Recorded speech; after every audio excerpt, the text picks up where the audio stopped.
Good morning. I'm Eric Reeser. Portal season has officially begun. The 15-day window is open this morning through Friday, January 16th.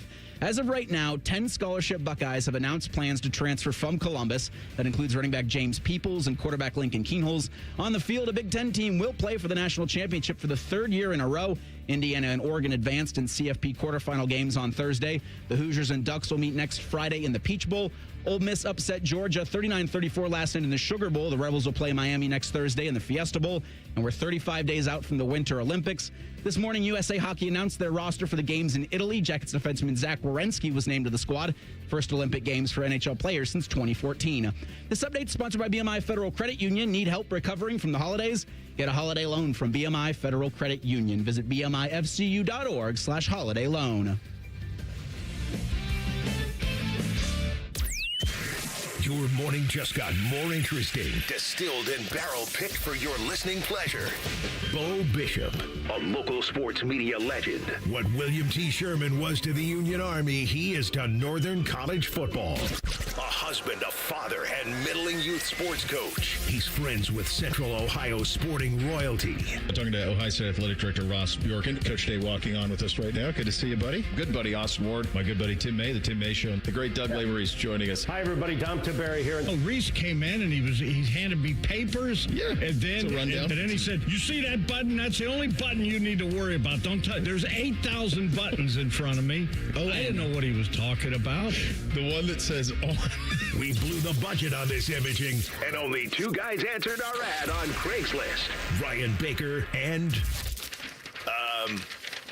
Eric Reeser. Act accordingly. You're now listening to Bishop and Friends. Bishop and Friends is sponsored by Diamond Seller, your true jeweler for over 75 years. I do hope after 3 quarterfinal games on New Year's Day, Buckeye fans are feeling just a little better after what happened in the Cotton Bowl calamity on New Year's Eve. Happy Friday, everybody. Eric Reeser, Ryan Baker, taking you into the first weekend of 2026. Bo is out. He's just off Friday. He'll be back Monday. He's got to get properly prepared for an FCS national championship. His Montana State Bobcats, I think, are playing. Let's go. Is it Illinois State? I think it is in that Illinois FCS State. title tilt Monday afternoon in Frisco, Texas. So we're going to trade one professional for another. The pride of Olentangy, Joshua Perry, will be joining us for the next 3 hours. Joshua, Happy New Year. Happy New Year. How are you? I'm doing all right. You know, I think I'm like most people that are probably tuned in right now, licking my wounds a little bit, but certainly excited to be here. Thanks for having me. How do you feel as a Buckeye, as a Buckeye player who played at the highest level, who won about as much as you can in the sport, as a Buckeye fan? Because that's, I think, what we all are first, especially being from this area.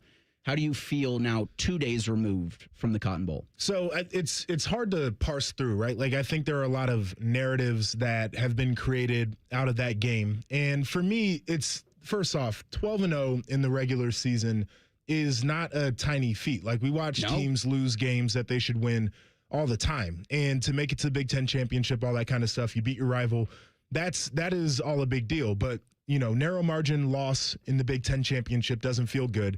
And then one and done in the college football playoff also feels pretty bad. So I'm trying to figure out where I settle in with just the season as a whole, but also looking at the game against Miami. Like, you know, there are a lot of people, you got beat up, they played bully ball, all these different things. And it's like, yeah, Miami ran the ball pretty well. Like, I don't think it was Mark Fletcher that was like the thing that really hurt Ohio State. Like, certainly their defensive line got after Ohio State and Julian saying, that's tough. And so I'm really trying to figure out how far away these guys actually were from achieving what we thought they could, and that's a national title. By the way, Miami might be playing for it. Indiana, the team that beat you in the conference championship, might be playing for it. So, again, margins are narrow in this game, and that's a tough part to try to deal with. Yeah, as you heard the update anchor say about a minute ago, it's the third year in a row for a Big Ten team. So for Greg Sankey and the SEC, Ole Miss, you're our only hope. Yeah, imagine going 12-0 in the best conference in college football. It doesn't mean Georgia's a fraud. Like, you can't have it this way where only the 4 teams remaining in the college football playoff are fraudulent. We'll talk about this when we talk about the bowl records, because I have a take here. We do have 3 hours to do that. We'll get Pat Murphy was in Dallas for the Cotton Bowl. We'll get his thoughts on what happened between the Buckeyes and the Hurricanes at 11:30, because I think we'll be looking back on this Cotton Bowl game for at least the next 6 months. Yes. Maybe even more than that. Because just when you lose a game like that at the end of the season, after the expectations that were had, the talent that was brought, the talent that showed, I mean, what was done in the regular season for Ohio State, that was one of the best defenses in the last quarter century. No doubt. And you can't take anything away that was done in those 12 games, but the expectation rate at Ohio State is more than that in the regular season. Yes, it is. So you run, I think, the gambit of emotions. You ride the roller coaster. It'll ebb and flow, at least until you get to that game week 1 of the 2026 season, and then you can kind of reset things on the field. At least that's how the fan base is going to feel about this. The coaching staff, on the other hand, can't really take a whole lot of time to dissect this. No. Because, as again, you heard in that update, transfer portal is open. As of 9:05, there were more than 1,600 scholarship players in the portal. It's a sick number. It feels like a lot of guys are going to be homeless once this portal gets situated. I had the number yesterday, Joshua, that there were more than 100 quarterbacks in the transfer portal. Now, check my math here. There are 132 FBS programs. Yikes. I mean, listen, there's a bunch of guys who are in there that aren't very good or haven't played very much either, and they're just trying to look for any opportunity. So I'm sure some guys who are, career backup at wherever are fine to go down to the group of 5 or to FCS, but I think there are going to be some quarterbacks that had high expectations that ain't going to make it. It's pretty crazy because when you dropped that stat yesterday, Reese, it's like, where are all of them going to go? Because not all of them are going to go somewhere and play. That's just the way it is. We saw that with Devin Brown last year. And then Aaron Olin, he had a plan to maybe go be Lenora Sellers' succession plan. Well, Lenora Sellers isn't leaving South Carolina now. He didn't have the year everybody thought. He's staying. So Aaron Nolan's in the portal again, and we talk about that, and oh my goodness, where are these guys going to go? But then you look at the CFP semifinals, all 4 quarterbacks are from the transfer portal. Yep. It's a wild thing when you really consider. Now, I think for some of these guys, they've come to a conclusion of, I've been a backup at Ohio State, or I've been a backup at wherever, and it didn't work out, and transferred somewhere else and couldn't win the job. And so maybe they're just like, let me go somewhere where I know I can play. Right, if that means I got to go to Sam Houston, if it means I got to go to Kent State, let me just go there, because there's nothing worse than sitting in a locker room holding a clipboard and never playing throughout your college career. But once again, I think that a lot of the guys for the first time maybe in the portal, they're saying, I never got the right opportunity. Coach didn't like me, whatever the case is, playing the blame game. And then they go somewhere else and figure out, maybe I'm just not that good at football. I mean, it's so hard because I think especially this day and age, if you're a college football player playing at any one of these gigantic institutions like in Ohio State, at this time of the season, or probably during the whole year, you're hearing from everybody that's got your contact information and more because of how accessible we are all on social media. And so I do wonder, because last season when you had different portal windows, you had Sam Williams-Dixon, who is now back kind of in the transfer portal. He entered it last year, but then he came back to Ohio State. So I wonder, of the 10 scholarship players that we right now have announcing plans to go portaling, do any of those come back? I'm pretty sure Lincoln's gone. Right. Which is unfortunate because I do love how Lincoln competed for the quarterback job in the fall. No doubt. I think the coaching staff kept it as close because they loved the competitive nature in Lincoln. And I think every time you heard from Ryan Day, Lincoln had a different athletic accolade added. It was like black belt in jiu-jitsu and scratch golfer and, mountain climbing world champion. And it's like, this guy is the ultimate competitor. Because if you think back to last night's quarterfinal games, and we'll do a lot of quarterfinal dissection in this program, you look at Gunnar Stockton, you look at the Georgia Bulldogs, and you go, they probably didn't miss Carson Beck. Right. Because of Gunnar Stockton. But I don't necessarily think Gunnar Stockton's a better quarterback than Carson Beck, but Gunnar Stockton's damn sure a better football player and leader than Carson Beck. And that can be such the difference in these kind of one-and-done playoff situations. No doubt, no doubt. I mean, it's very intriguing looking at the kind of guys that are in there. And you mentioned Lincoln and the quote that he gave down there at the Cotton Bowl where it's like, I got to play. He's like, I want to be an NFL player. Go to the NFL, right? You got to play on Saturdays. And maybe he goes somewhere and he balls out. And being a competitor certainly helps. I love the idea of Gunnar Stockton. I've talked about him on a bunch of different platforms. At the beginning of the year, I'm like, man, this guy is like, he's not that good. Yeah, just a guy. But then I started like watching him make plays, and I'm like, this dude is JT Barrett. This guy's a dude. Like that's who he reminds me of, where it's like, is he your prototypical NFL quarterback? No. And like, do I think he's going to have a long NFL career? Probably not. Do I want that guy on my sideline? Do I want him on the field in a 2-minute drill? Yeah, I'd like to have a guy like that. So for Lincoln, that's going to be a superpower. Hopefully he lands in a spot where he can have success right away. But really is crazy seeing all the movement that's going around. Yeah, and for Lincoln, you can't blame him because he wasn't going to be the starter here next year. So you hang on, and maybe you get a year after that, but there's no guarantee with Tavian St. Clair and Luke Fahey and Brady Edmonds coming in. We know that Ohio State recruits quarterbacks like they do wide receivers and cornerbacks and all of that. So you can't blame this guy for going and get a chance. You can't blame any of these guys. Like James Peoples.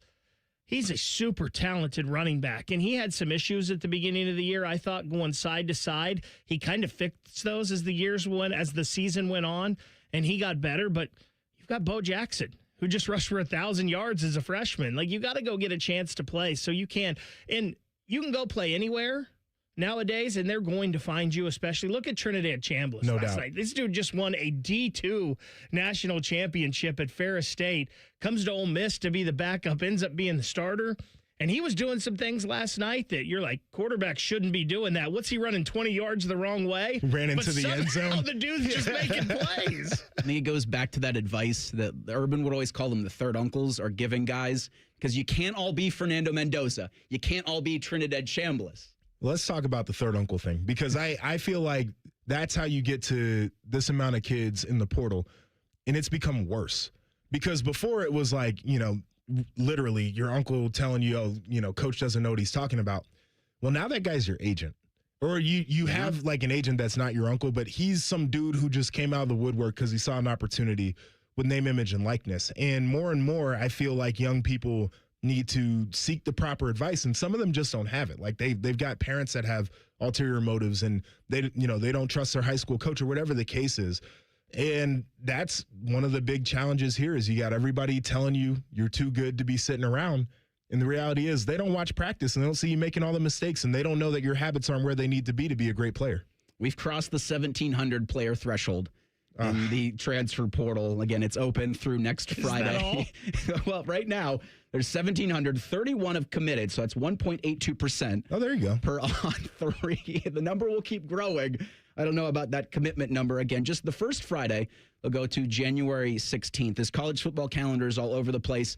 The Tuscaloosa weighed in on the discussion, but does he have an actual solution? You'll hear from him next. It's Bishop and Friends on The Fan.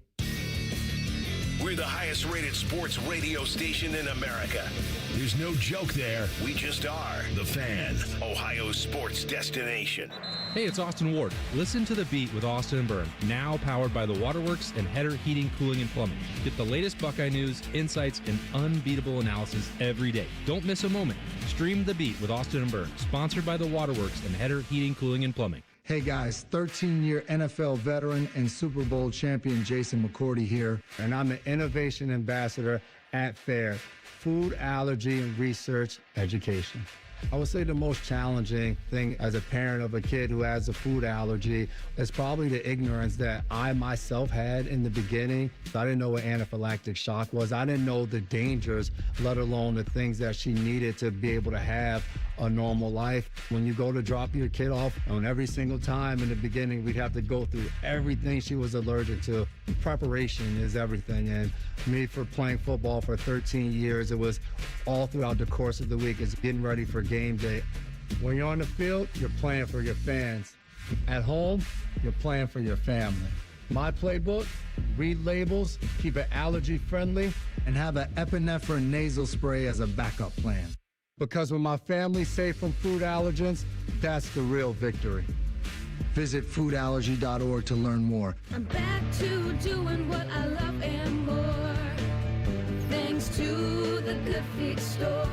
I suffered with plantar fasciitis for almost 20 years. I would try drugstore insoles and supports. If you suffer with plantar fasciitis, we know the search for pain relief can feel like a hopeless ordeal. I've been through surgeries, foot injections. I thought that foot pain was going to be with me for the rest of my life. At the Good Feet store, we hear stories every day of all kinds of cheap inserts, expensive shoes, and other failed remedies people have tried that just didn't work. I was trying all different things. Not a single one worked. And then I was driving past the Good Feet store, and I thought, why not? Give it a try. They wanted to make sure that they gave me the right arch support for my feet. Then it was like, okay, this is different. These make a difference. I'm so glad I met Good Feet. That changed my life. Don't lose hope.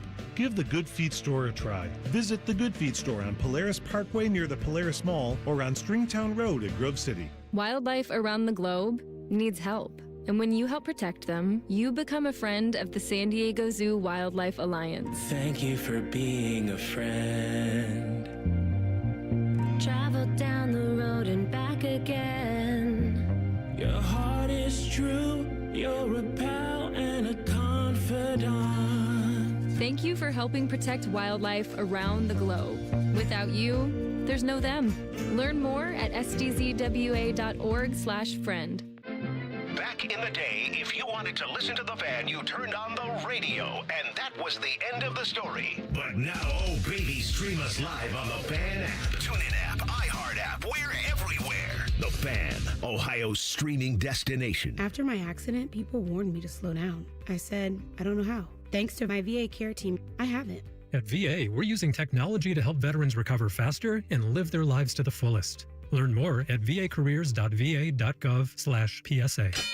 Hello, it's John Kozik, founder and president of TurboTrack Realty, and I buy real estate as is fast for cash. Give us a call today for an all-cash offer at 614-470-2000, 614-470-2000. I buy vacant properties, inherited homes, divorce situations, death in the family. I even buy my tenants won't pay me the rent houses. Give us a call today for an all-cash offer at 614-470-2000, 614-470-2000. And now, Public Education Matters with Ohio Education Association President Jeff Wensing. As we welcome in this new year, let's resolve to deliver on the promise of a great public education for all of Ohio's kids. Our children should be free to learn and dream big for themselves. We must continue to provide opportunities for them to grow as critical thinkers so they can be the strong future leaders we need for tomorrow. Public Education Matters, brought to you by the Ohio Education Association.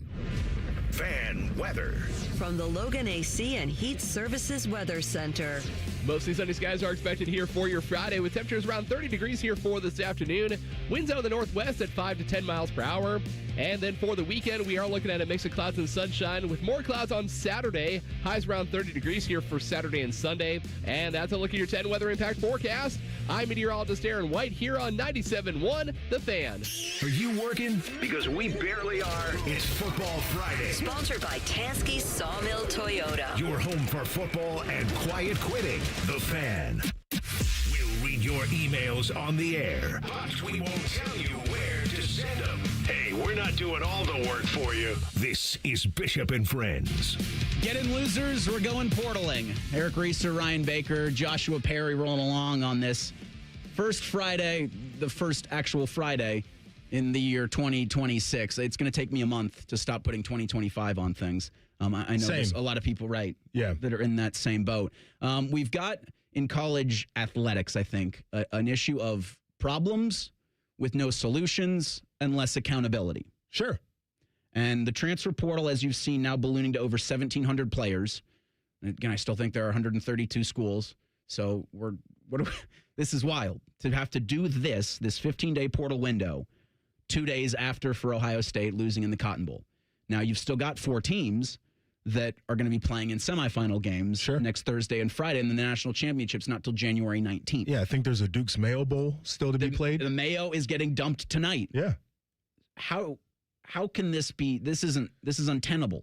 What you're asking these coaches, these players, these families, these institutions, really even the fans, to have to do from August, with now week 0 in the middle of the month, through to the end of January. And I saw this from Jed Fish. He's now the coach at Washington. He was parroting a take from Nick Saban. Saban has been a part of college football forever, and he's now on College Game Day. And so they had theirs out from rainy Pasadena yesterday. And here's the Tuscaloosa on the college football calendar. We need to change the calendar. Okay. So chaos in college football starts tomorrow. The portal opens. There's already been 120 starters say they're getting in the portal from, big Power 4 schools. Wow. So what happens if Ole Miss wins and Oregon wins?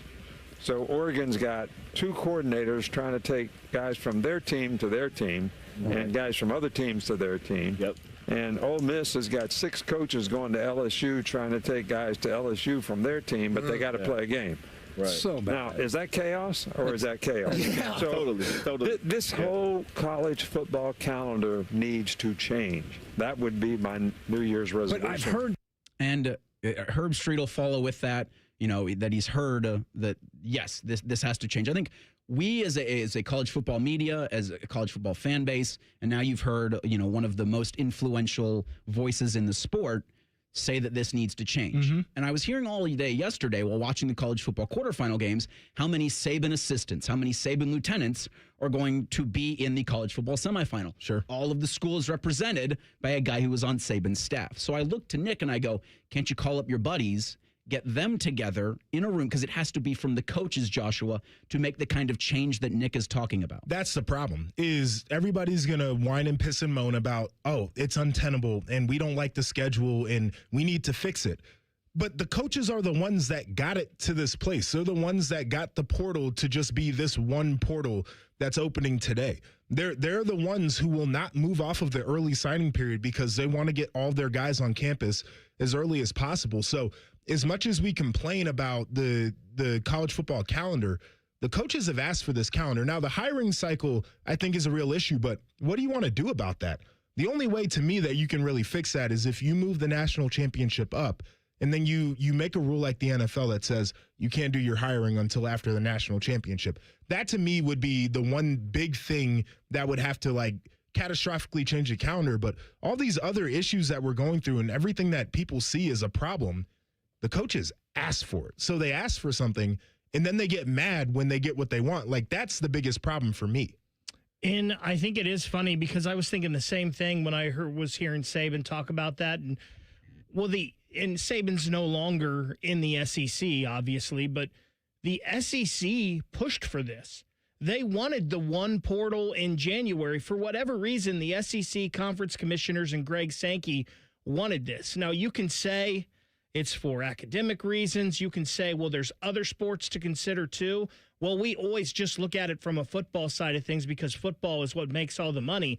And if that's the case, let's change the rules for football then. Sure. Because we're doing everything based on football anyway, so let's separate football from everything else. Reese Davis had a great follow-up question to Nick Saban yesterday. How do you go about getting the movement started to get some of these things implemented? The NCAA doesn't seem to be in control of the way things are happening right now. And I think if we're going to change things in college football, we've got to get Congress to have... All right, you lost me there. Here's the thing. The federal government? The Congress has shown no interest in wanting to dive into the rules surrounding college football. Now, I think they're on the right track with saying that they need Congress, because every time they make a rule change, and in particular when it comes to anything to do with players, they just take it to court. The courts rule that whatever the conferences or whatever the NCAA is trying to do is unconstitutional. And so you would need to make laws to prevent this from happening. I totally get that. These dudes got so much other stuff to worry about. And by the way, I don't think anybody's really getting reelected from saving college sports, right? That's not something they can campaign on. They have no interest in dealing with this whatsoever. Joshua, this is one of my favorite things always when we want to get government involved in sports. Government has no interest in this because they have other things to do. Yeah. And they've got daycares and potholes to worry about right now. They don't need to be worrying about college football. And that's the one thing I've always said. The government can't even stay ahead of potholes on the road. Like, what makes you think they're going to stay ahead of all of this in college football with everything they have to do? They couldn't even pay for Adobe to redact the files. They got kids on the internet taking the blocks off of the files that came out. Like, is this who we're going to trust to fix our sport? I mean, it's just the gross incompetence across the board, and people only want to be pointing the finger, not taking any responsibility for this. And it goes back to our conversation about the third uncle, that really the biggest loser in all this is the player. Yes. But I will say, players really aren't losing in this day and age because everybody's litigious. We got dudes out here getting 6th and 7th years because the courts are saying, well, you know, it's really illegal for you guys to try to tell them how long that they could play and what their span is on making name, image, and likeness money, right? So, like, I think people actually enjoy the chaos. We love chaos, especially doing the job that we do. No, but I think coaches actually, as much as they complain, they like the chaos. They complain when it goes against them, but everybody's tampering. Everybody's trying to manipulate the portal. Like, they like what's going on until it affects them negatively.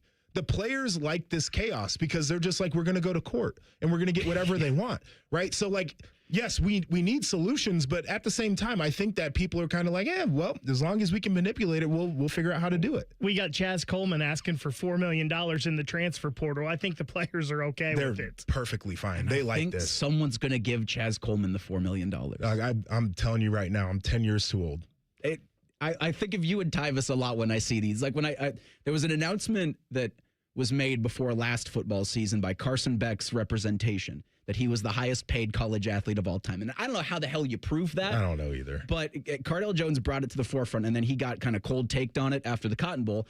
And that's fine to throw that back at him. But the idea that someone comes out and says Carson Beck. By the way, getting cold take, the dude threw for 140 yards, right? Like, he wasn't the reason. A Heisman finalist. Yeah, he wasn't the reason. But anyway. Threw 4 picks against Louisville in the season. That's a digression. I just think it's a good one. And we'll have Carson Beck conversation because Miami's going to do something I think that's really ambitious if they want to repeat this year's success next year, because you're just going back to the portal for a quarterback year in and year out. And that can work right now, but are other teams, if they try to do that again? Like, I mean, it's Cignetti, right? Like, he's going to end up being the same way. He's the one, too. I think Miami's in a spot where they prefer getting the quarterback out of the portal because if they get the wrong guy and he sucks, they only have to pay him for a year. It's true. And you can flip a team quicker than anything if you have a quarterback, because you can raise a lot of ships. Yes. If that guy can be as good as Curtis Rourke was last year for Indiana. Right. As Fernando Mendoza was this year for the Hoosiers. Like, they're not there if he doesn't hit on the portal quarterback in year 1, and if they don't back up that portal back success in year 2. It was an onions day for Curt Cignetti, for Dan Lanning, as 2 coaches from the Big Ten, 2 former Saban lieutenants, are going to be playing again, this time for a chance to go to the College Football National Championship. We'll dissect everything that went down on New Year's Day coming up in 2 minutes. It's Bishop and Friends on The Fan. Would you enjoy watching a football game if the officials were paid a bonus for every flag they threw? Or a basketball game where the refs got paid for every foul they called? Okay, how about hiring a furnace and AC company that pays its technicians by the number of parts they can sell you? Hi, this is Dennis, president of Care Heating and Cooling, and today, this is how many companies operate. They call it performance pay, and it rewards technicians by paying them more for billing you more. Why is this bad? Because it abuses your trust in a technician to be treated fairly and honestly. At Care, we've been family-owned for 31 years and have always paid our technicians by the hour for repairs. We'll show you exactly what needs to be fixed and why, and give you our low upfront cost before we start. And unlike other companies, our technicians will never be rewarded for throwing more flags. Our Central Ohio-based staff is here for you 7 days a week. Care Heating and Cooling. Book an appointment online at careheatingandcooling.com or call us at 1-800-COOLING. When you need a company you can trust. 1-877 Cars for Kids. KARS Cars for Kids. 1-877 Cars for Kids. Donate your car today. Call 1-877-CARS-FOR-KIDS to reach a friendly live agent. Donation's super easy, and your car can be picked up as soon as tomorrow. Call us now. 1-877 187 Cars for Kids. Donate your car today. Did you know you can donate real estate too? I lost count of how many foster homes I lived in. 20, maybe more. Each time, a new family, a new room, but never a space that felt like mine. There are more than 100,000 children in foster care waiting to be adopted. The Dave Thomas Foundation for Adoption is working to help find them a permanent home. Now I have my own room and decorated it myself. And just like my family, it's mine to keep. If you have room in your home or your heart, see how you can help at davethomasfoundation.org. Bishop and Friends is sponsored by Diamond Seller, your true jeweler for over 75 years. The Fan, Ohio sports destination. What's up? What's up, man? What's up with you? Sponsored by Newman Roofing. For all your roofing, gutter, or siding needs, call Newman Roofing today at 614-NEW-ROOF or visit online at newmanroofing.com. I don't think anybody's had a better 2026 than Kurt Signetti. Maybe Lane Kiffin. Nah, no. Well, no. With the running Rebels, the Rebels of Ole Miss last night, beating Georgia 39-34 in the Sugar Bowl quarterfinal, he gets the bonus. Yeah, he does. But LSU's paying him that bonus. Right. So he's getting his money. Which, by the way, going back to the government thing, remember Jeff Landry, when they fired Brian Kelly, they're like, we got to figure out a way to redo all of these deals, and we're not gonna get abused again by another coach, yada yada yada. And then you hire Lane, and you're like, and you know what? We're gonna pay you for games you don't even coach in, right? These are the people that are supposed to fix college football. These guys have all of the answers.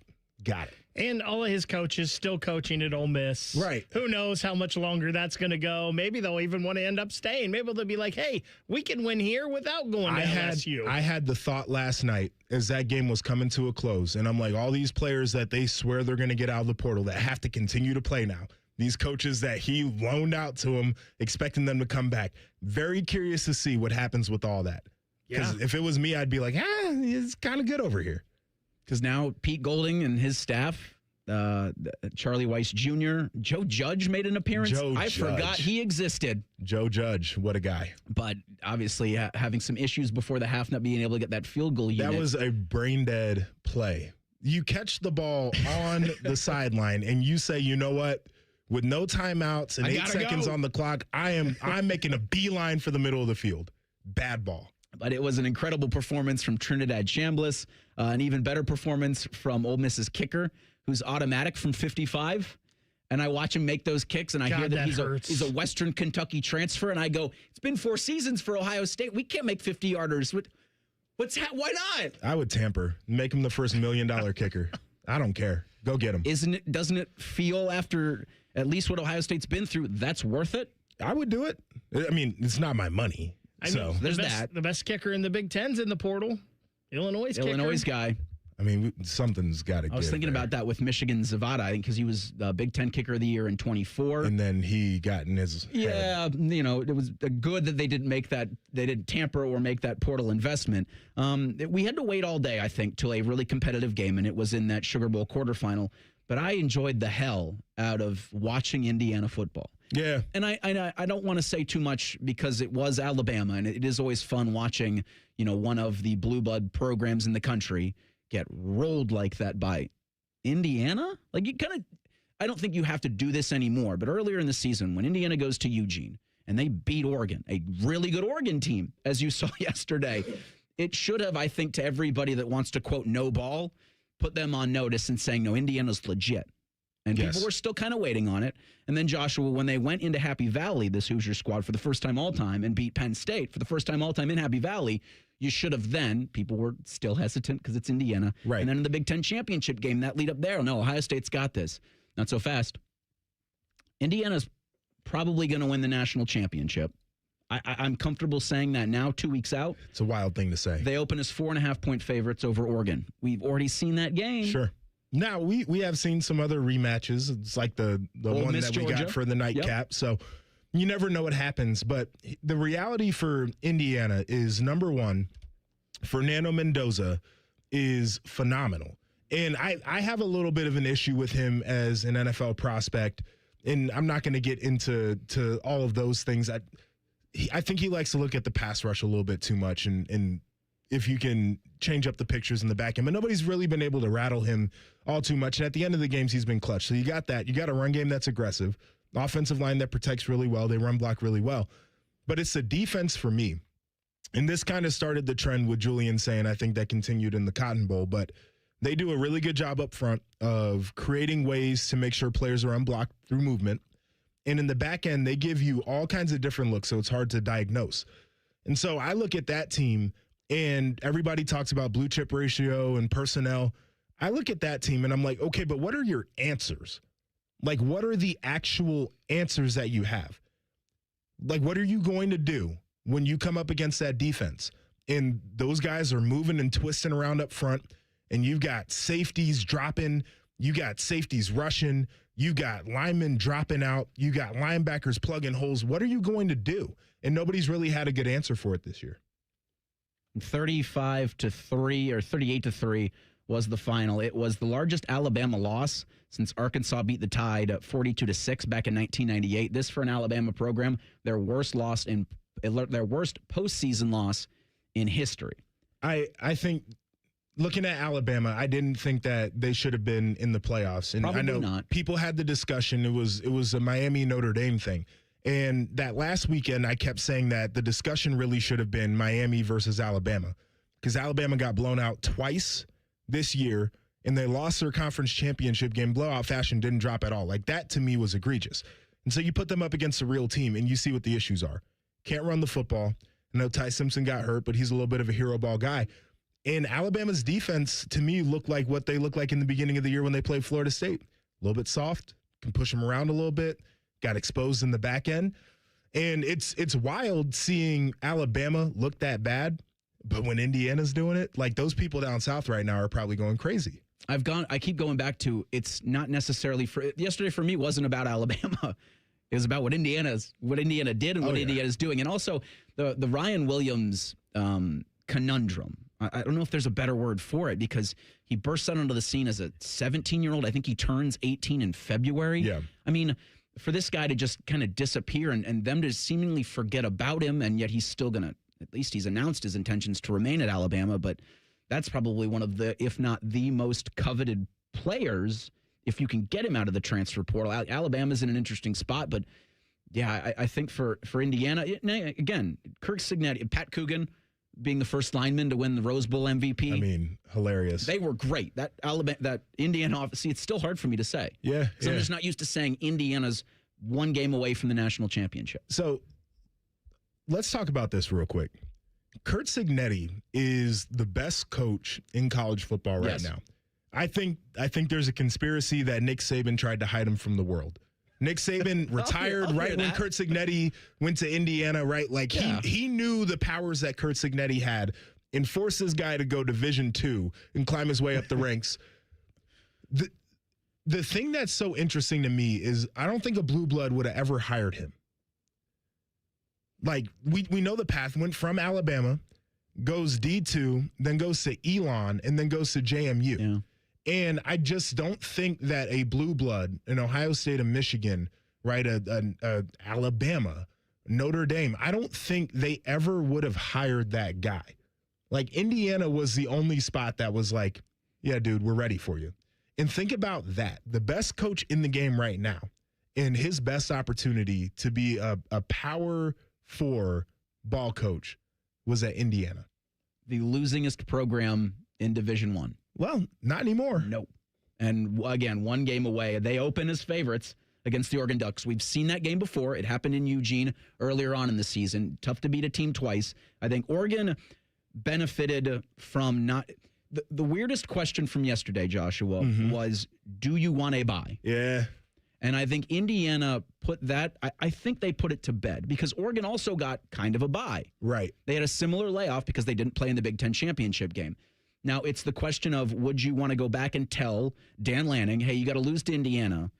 Then you're going to get healthier, because they were without... Oh, they were super banged up. Without two of their top wide receivers for the biggest chunk of the season. Yep. And I had wondered, are they playing the long game with that in trying to be as healthy as possible for yesterday's moment when they went out and blanked Texas Tech? I mean, I'll say this. The bye thing is very intriguing to me, because, to your point, Indiana goes out there. obviously well-coached team, very mature team. So the time off doesn't, if you have the right kind of team, the time off isn't an excuse. You felt like Georgia would have had that kind of team, though. You felt like Ohio State would have had that kind of team. And the thing about those games in particular, Ohio State was favored.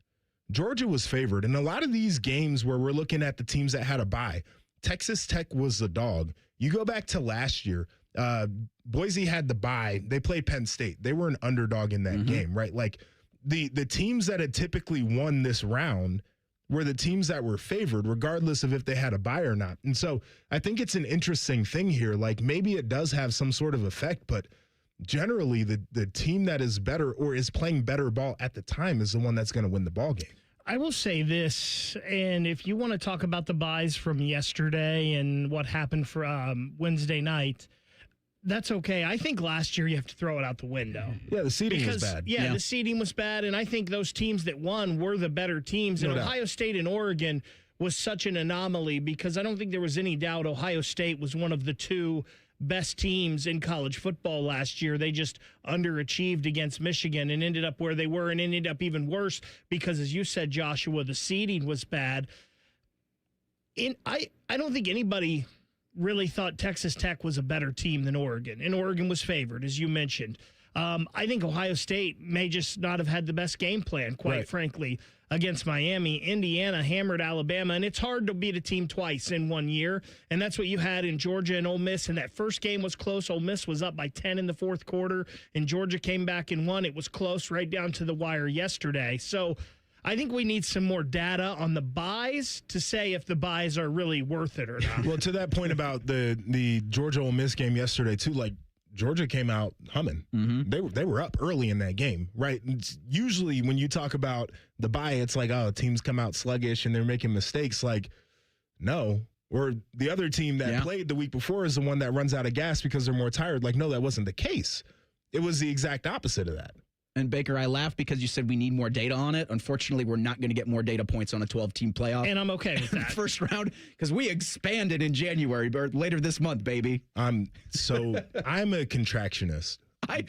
Less is more. Let's go to 8 teams. And that's what I'm okay that we're getting rid of the buys, but I'm with you. I think these playoffs have told us the last 2 years both that we really didn't need it. There's only a handful of teams that really deserve a shot and are good enough. No doubt. And I'll also say this, too, because people have made the conversation about Cinderellas and, the comparison. So last year's Cinderella was Ohio State and Notre Dame, right? Like two teams that had some losses. Notre Dame had the worst loss of anybody, basically, in college football. Ohio State had a couple losses. Then you look this year. It's Miami, who's one of the most talented teams in college football, the historic brand that we all know. It is Ole Miss, again, high talent profile, team out of the SEC.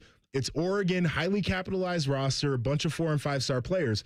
The one who's not the Cinderella is actually Indiana, who, in the grand scheme of college football, is the biggest Cinderella ever, but they're the 1 seed. They're the number 1 team in the country, right? So, like, it's this very interesting thing of, like, basically the teams that are there, it's not group of 5, whatever, the team that got in by the skin of their teeth, because it is literally like, do you have money? Do you have talent? Those are the teams that have shown that they can make the run. And all of that gives you a college football semifinal with a 1 and a 5 next Friday in the Peach Bowl, Indiana, Oregon, a 10 and a 6, Miami, Ole Miss. Hurricanes open as 3-point favorites in that Fiesta Bowl. That'll be next Thursday at 7:30. What does Ohio State need to get back to the college football playoff in 2026 now that the transfer portal is open? We'll discuss next. It's Bishop and Friends on The Fan.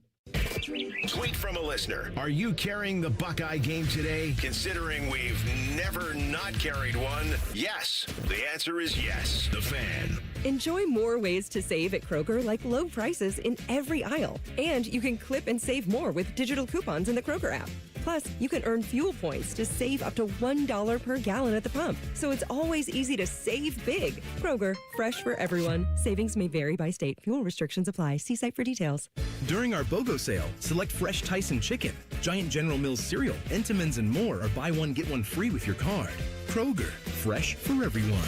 You still thinking job change in the new year? Yeah, I need something that's in high demand and more stable in this economy. IT? Yeah, cybersecurity, maybe even AI. That's what I did. Really? How? Went to My Computer Career. You don't need any prior experience, and you could start your new career in a matter of months. A lot of IT pros go to school there, too, to level up. Sweet. Are classes online or on campus? Both. Well, I'll check it out. Thanks. Make this your year. Take the free career evaluation now at mycomputercareer.edu, an Elite CompTIA certification partner. Financial aid is available to those who qualify, including VA benefits. My mom is a veteran and she was injured in the line of duty. I hurt my leg in a training accident when she was only 2 years old. She had 7 different surgeries over the span of 9 years, and there were tons of complications.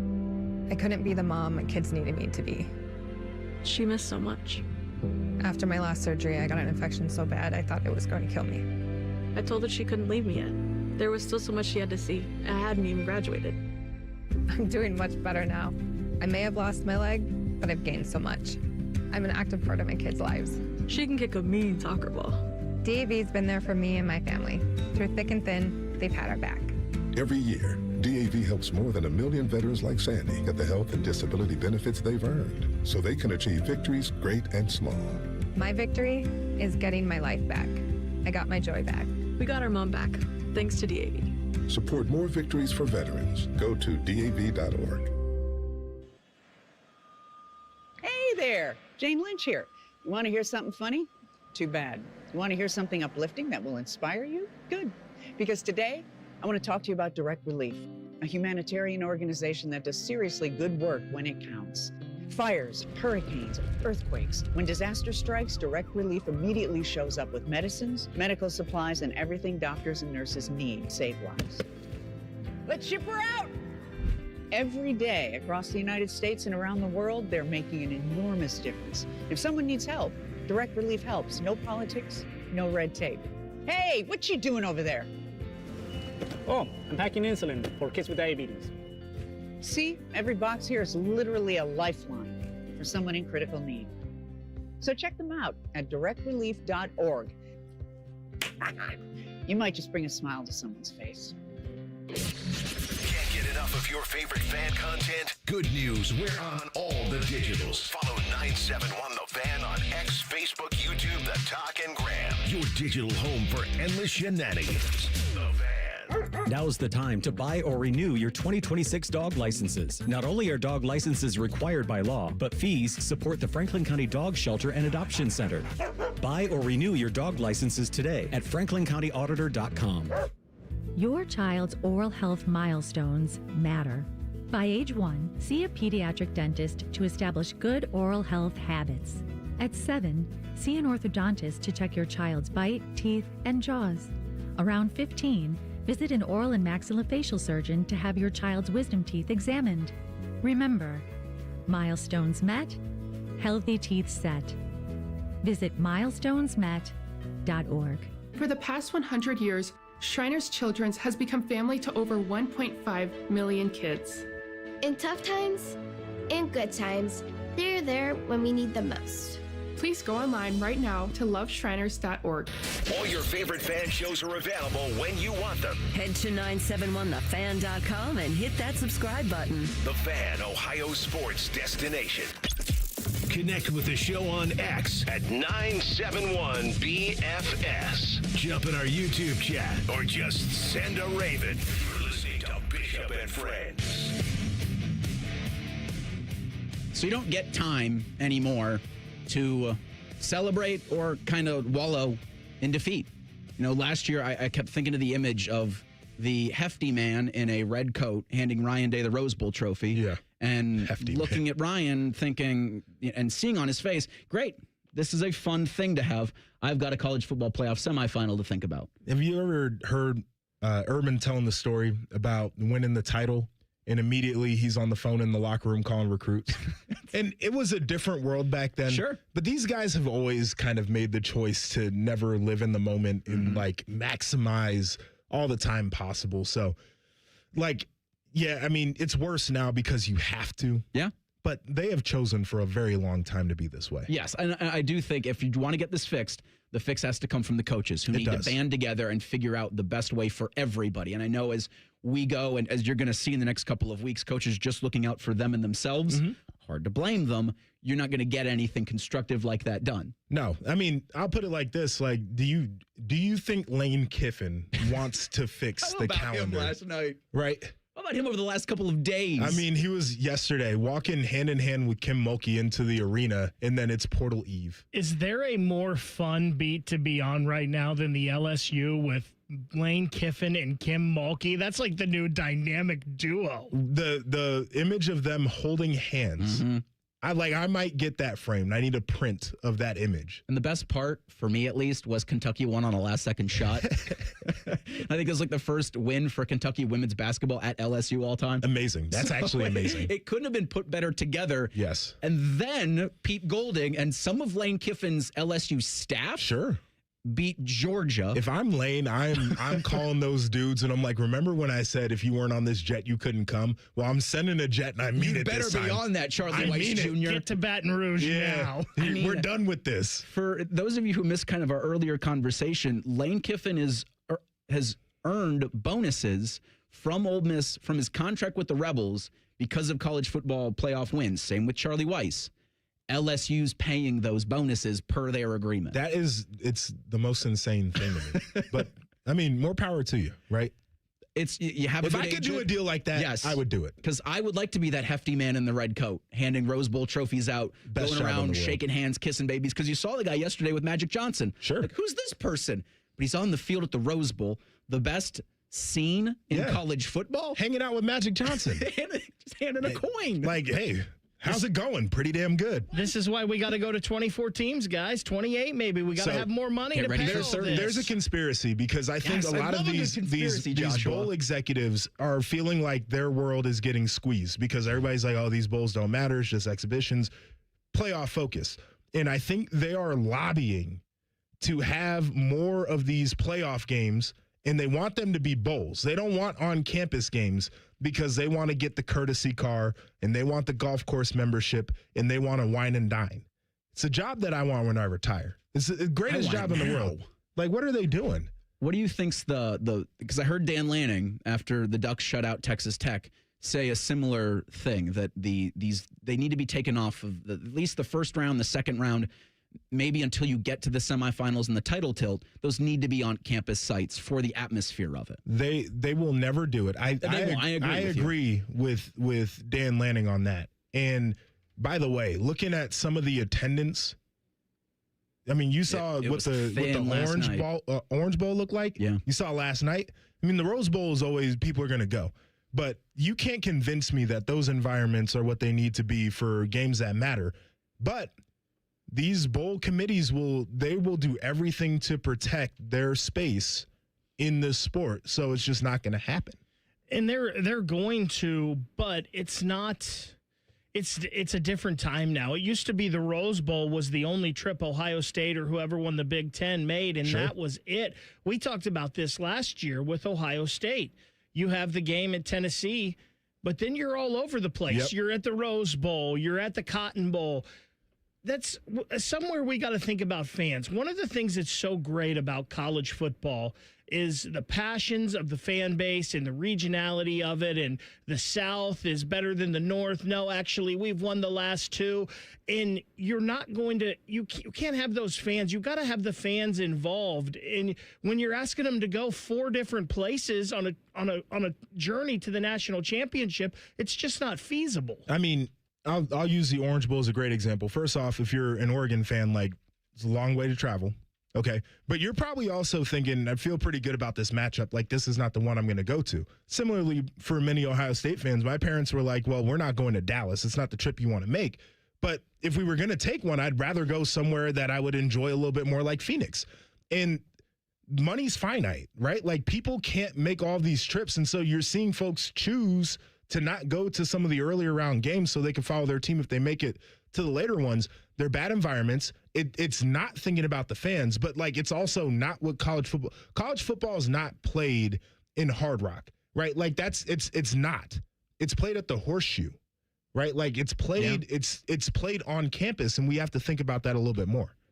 That's one of the things that I thought was so gross about that private equity deal. Oh, yeah. Was because this soulless entity thought it could come in and buy college football. By the way, college private football equity fans ruins everything. Yeah, it's a more dressed. It's a payday loan with a tie. Yeah, they almost killed Red Lobster. Red Lobster had to bring the young dude in there. Oh, they brought they're doing the crab boils or whatever. They had to bring in a young dude to fix Red Lobster because PE almost killed it. I mean, you got Cheddar Bay biscuits. How can you ruin that? They almost killed Cheddar Bay biscuits. It's the ridiculousness of there's so many different reasons why we love college football more than anything. I think, Joshua, I'll speak for you. Baker might have stick and puck infatuation more so than college football, but the scenes that you saw yesterday with Indiana fans in the Rose Bowl is the perfect encapsulation of a week that had Pop-Tarts being eaten by BYU's head coach, that had Miami kind of coming back to the forefront of the sport after the first time in 20 years, to Cheez-Its, a Cheez-It guy coming out on a dragon. Sure. To tonight, a coach is going to get mayonnaise dumped on him. Yeah. Like, all of it's the insanity that I think we love. You talked about loving the chaos. Yeah. This week's been that. Well, no, for sure. And, I think to the point about what you're saying with Cheez-Its and Duke's Mayo and Pop-Tarts, Bad Boy Mowers, what they're doing, Idaho potatoes. I like to eat French fries on the field, too. Right? All that stuff to me is what you need to do for the bowl games that are not playoff games. Agreed. Right? Let's lean into the weirdness of this sport. It happens in interesting pockets of the internet when it's not on campus. That's something we can embrace. But for the more serious part of it, the part where it's trying to crown a champion, I think we need to lean into fans and what they would prefer. And we need to lean into campuses where these games happen every week. What's next for the Buckeyes, and what are their portal needs as it opens? It's open today. It'll be open through Friday, January 16th. We'll discuss all of that next. Bishop and Friends on the Fan. The radio couldn't contain us, so we've taken over YouTube. Catch Morning Juice weekday mornings at 6 by searching 971 The Fan. Do it. Hey, Jackets fans, we know what's on your holiday wish list. Ask your Secret Santa for a Blue Jackets holiday gift pack. You'll score 2 tickets plus a Blue Jackets Honlet shirt. Learn more at bluejackets.com/holiday. Your child is sick. With those 4 words, the innocence and joy of childhood disappears. But Starlight has taught us 4 other words that make all the difference. The power of play. Happy kids heal faster. That's why Starlight Children's Foundation delivers happiness through gaming, toy deliveries, and more to hospitals across the country. Learn more at starlight.org.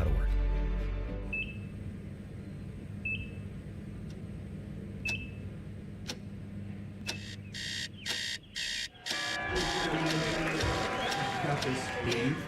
Breathe. You got this. You got this.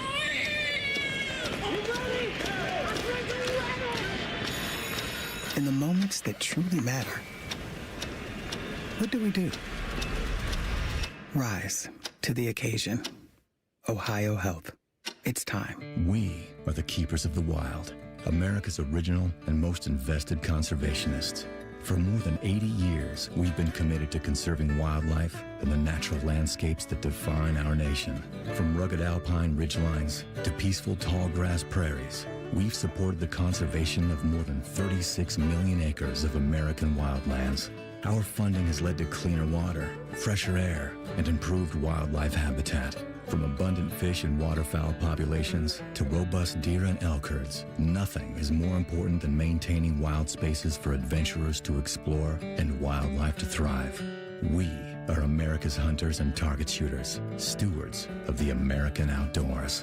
America's hunters and target shooters, along with firearm, ammunition, and archery manufacturers, have invested more than $46 billion to help state fish and wildlife agencies manage and protect wildlife and wildlands across America. For more information, visit outdoorstewards.org. Hey, Max, you look absolutely dashing in that purple tie. Ready to harness the world? You bet, Daisy. I'm ready as I'll ever be. And might I say, your purple tie really pops with your vest. Thanks. I almost went with a cape, but didn't want to come across as pretentious. Nonsense. Anyone in our line of work should rock a cape. You might be onto something, Max. Phew, so here we go. First day on the job. We've got this, right? Right. Don't forget, we both graduated from Dogs Inc. with honors. Which means I can guide my human around a busy city with ease. And I can give my human a restful night. I hope my human is kind and loving And I hope mine likes wet kisses and zoomies. Ready to make a difference? Born ready. Let's go. Discover how extraordinary dogs like Daisy and Max change lives at no cost to the recipients. Visit dogsinc.org. Once there was a man who couldn't stand. A mom who couldn't wait. A scientific community that said it couldn't be done. And then you. And then I. And then we brought neuromuscular disease into screaming color with the Muscular Dystrophy Association. For 75 years, our voices have thundered through the halls of Congress. We've willed the impossible into existence. We've pushed the science, raised the funds, shifted the narrative, and transformed the reality of life with neuromuscular diseases. For 75 years, we've built communities together, established the field of neuromuscular medicine, and made it thrive. Call that a legacy. Call it impact. Call it momentum. Just call it ours. Because it's the generations of community heroes that give MDA the strength we have today. And until neuromuscular disease is a thing of the past, you couldn't stop us if you tried. Join us and celebrate 75 years of breakthroughs at MDA75.org. For the past 100 years, Shriners Children's has become family to over 1.5 million kids. In tough times and good times, they're there when we need them most. Please go online right now to loveshriners.org. Planning to buy a home in 2026? Not sure where to start? The Ohio Housing Finance Agency can help. With a step-by-step homebuyer's guide and financial tools, the Ohio Housing Finance Agency can make homeownership part of your future. Eligible homebuyers may qualify for down payment assistance and reduced mortgage interest rates. To see if you qualify and to find a mortgage lender, visit myohiohome.org. Again, that's myohiohome.org. Homeownership. Make it part of your future. Sponsored by the Ohio Housing Finance Agency, aired by the Ohio Association of Broadcasters, and this station. Broadcasting live from the McDaniel GM Superstore Studios. Driving excellence since 1916. Chevrolet. Together, let's drive. WBNS HD1 Columbus. Good morning. I'm Eric Reeser. 4 teams remain in the college football playoff. 2 are from the Big Ten. Oregon and Indiana will meet next Friday in the Peach Bowl semifinal. Ole Miss upset Georgia last night in the Sugar Bowl quarterfinal. Rebels are going to meet the Miami Hurricanes next Thursday in the Fiesta Bowl. The college football transfer portal is open now through Friday, January 16th. As of right now, 10 Buckeyes have announced plans to transfer from Columbus. That includes running back James Peoples and quarterback Lincoln Keenholz. In hockey news, Jackets defenseman Zach Werenski was named to Team USA. We're 35 days out from the Winter Olympics in Italy. Elvis Merzlikins will represent Team Latvia. In college hoops, Ohio State heads to Rutgers tonight at 8. Jake Diebler's squad 9-3 overall, 1-1 in conference play. Tonight's game in Piscataway is a Peacock-only production. We love Peacock on this program. Buckeyes are back at the Shot Monday, hosting number 13 Nebraska. You can hear Ohio State hoops every game right here on The Fan, Ohio's sports destination. Our top men are working on everything except this show. We have top men working on it right now. Who? Top men. You're listening to Bishop and Friends. I think for the first time in a long time, we can safely say that's a lie by the big voice guy. We have one of the top men in college football in studio with us this morning, Joshua Perry. Well, thank you for the Peacock shout out there. Love Peacock. We love Big Peacock fans on this program. Yes. Ryan Baker, Eric Reeser rolling with you as well. At 11:30, we'll get Pat Murphy from Bucknuts and 24/7 Sports on the program. His ID is at my desk. So, Pat, if you're listening to this early and you can't get into the building, sorry, bud. I sent him a picture okay, good. of that. So he knows? He told me he's just going to have to break in. But yeah. I mean, we have a big garage door. I'm not, advocating for it, but could be fun. Sounds like you're advocating. Could be fun because we'd have it on video camera, and we're all about content, not only audio but digital. We're on YouTube. Thank you to everybody who's popped into the YouTube chat over the last couple of days. I've now been able to kind of gauge Ohio State fan base in a new way with how the chat is on YouTube after a game. Like, Baker, when you and I did the 2024 Michigan game postmortem, that was the most vitriolic I have ever encountered this fan base. After the Cotton Bowl postmortem, some anger, some sadness, a lot of disappointment, which is where I sit on that as a Buckeye fan. I'm just disappointed in the way Ohio State, as an entire operation, carried itself in Dallas. Yeah, I mean, listen, people were firing the coach in 24, right? And we're not there with this. I think disappointment is perfectly okay. Like, I did this in 2013. We had a perfect season, and then we played Michigan State in Big Ten championship game and lost. And had we won that game, we would have gone to a national title. And then we played Clemson in the bowl game and lost. Yep. And so I know what that feels like, where your hopes are super high and you feel like everything's right there in front of you, and it disappears. And so as fans, like, I get it, but there's also this idea of, like, beat our rival. We feel fine about that. Like, it wasn't everything that you expected it to be, but you're not in the dark days. No. So you can compartmentalize a little bit. I'll tell you the one thing for that coaching staff and the players that are going to be returning to the team, this is going to be a rough offseason, because when you're that close and the margins are as thin as they were, you have the opportunity to be brutally honest, and you have the opportunity for cleansing, because you can pinpoint just about everything that went wrong. It's not like a lot of things went wrong. That's when it's really, really rough. So these guys, as bad as we feel, they're going to feel pretty damn bad this offseason.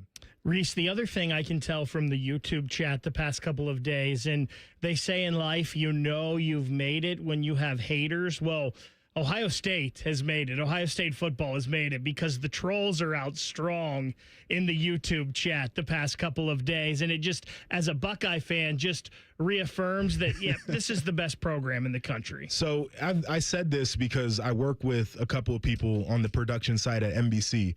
One is a big Miami fan. He didn't go there. And the other one is I know, it's wild. And then we have other people who have adopted Indiana because they like the story. Okay. And the thing that I was saying this weekend is that it was so nice that Ohio State was able to give two programs their biggest wins. Indiana was their biggest win ever until they won the Rose Bowl. And then for Miami, it was their biggest win since I was in elementary school. Right. And so, like, when you think about that context of what it means for teams to beat Ohio State, it makes you puff your chest out in the sense that, like, we made your program. Yeah. Right. Like, we beat teams every day and we don't feel any type of way about it. There's not that much that I can talk to other fan bases about. Done a lot of winning, and they get the win, and all of a sudden everybody comes out the woodwork. Well, it just shows you who we are. And I think back to when the news came out on National Signing Day that Brian Hartline was taking the USF job. And I think it was really, really, really, really well done how Ohio State handled all of that, where they were upfront and honest with their recruits, Chris Henry in particular, about Brian's going to be leaving. So if you want to come here for the development specifically under Coach Hartline, you're likely not getting it as he goes to USF. And of course, it worked out in the Buckeyes' favor as Chris Henry reconfirmed his commitment on the national stage, which is always, I think, great for the Buckeyes when you get a commit like that, who's been committed to you as long as he had, come out and say, no, I'm still good with Ohio State because I want to be developed for the next level. Now, with the healthiest of programs, and I think to Alabama, and I think to Georgia, when you have coaches on your staff, you almost want for them, after a couple of years here, to go on to bigger and better things. No doubt. I think that's the sign of the healthiest program. You see what Nick Saban and 4 of his assistants are coaching in playoff semifinal games. You see it with Georgia. Dan Lanning's now at Oregon in a playoff semifinal. And I think for Ryan Day, I think this means this is just another marker for Ohio State that's in a very healthy spot, to where your play caller from this season, where you were prolific on offense, gets to go and be a head coach somewhere. Yeah, I mean, the two ways that you would grade that is, first off, wins aside, right? You would say, how many guys are you sending to the league, right? And then what are they doing when they get there is number one. Number two, are you giving out big extensions to keep guys from leaving, or are they just going? That's what it is, right? Like, if you got to give guys raises, and I say that because Kurt Cignetti has protected both of his coordinators. Yeah. Those guys were getting offers from everywhere. He's like, I can't let them leave, but they're coveted, right? Dan Lanning, both of his coordinators, when they're done, they're going different places. They're not even getting on the plane to go back to Eugene. They're getting on different planes to go elsewhere, right? It's a healthy program. And for Ryan Day, with Brian Hartline now moving on, it shows the signs of health. I think of that all the time with what you guys dealt with, Joshua, because you guys were so good under Urban, and Urban was always losing coordinators and guys on his staff because people coveted that. They wanted that same kind of thing. And we've got the same thing here with Ryan Day. I think of all the coordinators he's gone through, some of them by attrition because it didn't work out, and others now that are moving on to other places. It's a blessing and a curse of having a real healthy program. I mean, think about Jeff Hafley. Mm-hmm. Yeah. That guy might be an NFL head coach next year. You know, like that was one of Ryan Day's guys, right? Like you think about that type of of development of coaches. It's an important thing for a program that the coaches also get coached. And so for Brian Hartline's departure, as he was wide receivers coach, as he was one of your ace recruiters, as he was your offensive coordinator, those duties probably get redelegated, but you do need a wide receivers coach. Yes. And so that brings on former LSU wide receivers coach, and the name is currently escaping me. Cortez Hankton, thank you, it's expected in the next couple of days to be hired for that same role. The 44-year-old Hankton's had previous stops at Georgia and Vanderbilt. He's also got co-OC duties and pass game coordinator duties on his resume, something I think you've seen with Ohio State's offensive line coach. And I think Keenan Bailey also, when you saw him in the booth for the Cotton Bowl. I think they're doing that to make sure his pay can be competitive, regardless of how much he's actually involved on the X's and O's. And I do wonder, great wide receivers coach from LSU. They've put some dudes into the league. I don't have any doubt that he's going to be able to come in and recruit at, I don't know if anybody's going to be able to recruit like Brian Hartline's recruit. I mean, that's an all-time recruiting job by him. It is, no doubt. Now, the thing that you do have as a benefit is you get to trot that Blocko and that legacy out there when you're recruiting, right? And so that's, of anything, I would lean into some of the guys that he coached at LSU. I'm leaning into that 100%. But then the other thing is, hey, we're still Ohio State, still Ohio State's offense. And through the years, we've developed great wide receivers. That's why you should come here. And we talk about that with guys he's worked with. Two of the prominent ones he worked with, one at LSU was Malik Neighbors, the other Ladd McConkey at Georgia. Both of those guys went right into the league and were really good, just like some of these Ohio State guys. No so doubt. it doesn't seem like it's going to miss a beat. No, for the recruiting and developing of wide receivers. Now, Ohio State's play calling and what that's going to look like next year, I think is a different question that we're going to have to get into a little bit coming up next. It's Bishop and Friends on The Fan. Big Voice Guy here to remind you that you're listening to The Fan, Ohio sports destination. Okay, thanks. I have 3 more seconds. Bye-bye. What would it take for my child to only miss half a day of school for treatment? What would it take to find a cure for childhood cancer? It would take all of us to come together to support the research. Join us. Go to childrenscancer.org today. Hey, it's Anthony, and of all the things you think about for a new year, the one thing that should be right at the top of your list is comfort and foot pain relief.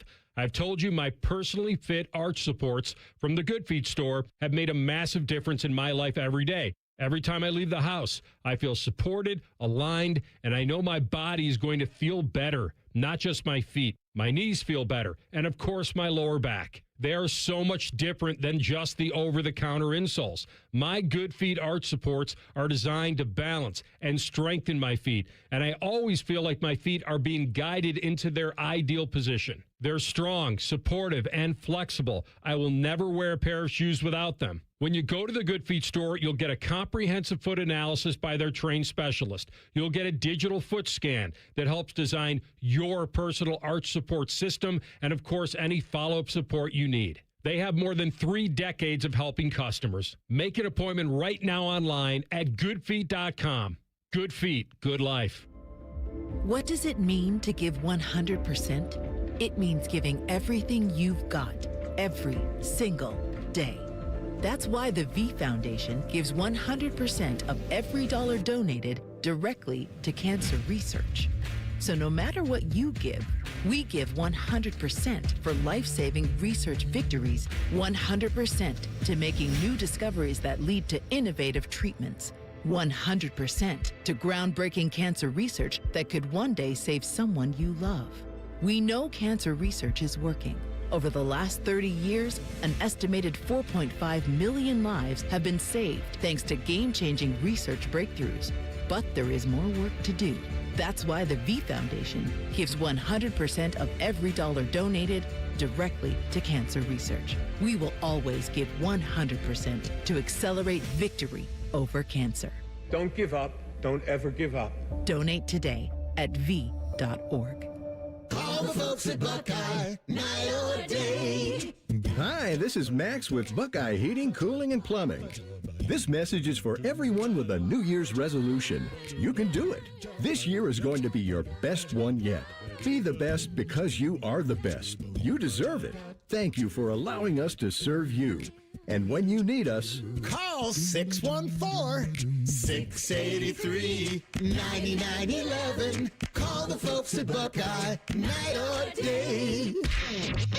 Join our resident gambling degenerates, Steve Biddle and Scotty Vegas for On the Money. Sunday mornings at 9. Presented by the Sportsbook at Hollywood Casino Columbus. All the action, none of the responsibility. The Fan. We got a higher home appraisal after we put away our African art and family photos.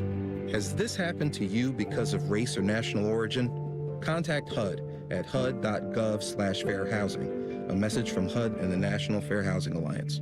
Hello, it's John Kozik, founder and president of TurboTrack Realty, and I buy houses as is, fast for cash. Call me today for an all-cash offer on any of your properties, and we can close within days at 614-470-2000, 614-470-2000. Do you own a property that's outdated and needs thousands of dollars in repairs? Great, I'll buy it. Give us a call today for an all-cash offer at 614-470-2000, 614-470-2000. Would it be convenient for you if you could simply take what you wanted and leave the rest behind? Great, I'll buy it. I buy vacant properties, inherited homes, divorce situations, death in the family, apartment buildings, rental portfolios. I even buy my tenant won't pay me the rent houses. Call TurboTrack Realty today for an all-cash offer and speak with one of our friendly staff members at 614-470-2000, 614-470-2000. Fan weather. From the Logan AC and Heat Services Weather Center. Mostly sunny skies are expected here for your Friday with high temperatures around 30 this afternoon. Winds out in the northwest at 5 to 10 miles per hour. And then for the weekend, we're still tracking highs around the lower 30s here on Saturday and Sunday. But looking at a mix of clouds and sunshine with more clouds on Saturday than Sunday. And that's a look at your 10 weather impact forecast. I'm meteorologist Aaron White here on 97.1 The Fan. It's Friday and there's football. I shall call it Football Friday. Sponsored by Tansky Sawmill Toyota. Your home for all things football. The Fan. 10 feet tall and bulletproof isn't just a saying. It's a way of life. You're listening to Bishop and Friends. Yes, you are. Eric Reeser, Ryan Baker, NBC's Joshua Perry in with us on this Friday edition. First Friday of 2026. Transfer portal's open between now and Friday, January 16th. Right now, we've got about 1,750 Division I football players. Ooh. This is per on 3 that have put their names into the portal. Just 31 of those have committed and found greener pastures. I'm going to use with air quotes because that's what you're looking for. Well, now the commitment the day that the portal opens or before, it's a little tampery, isn't it? What, you know.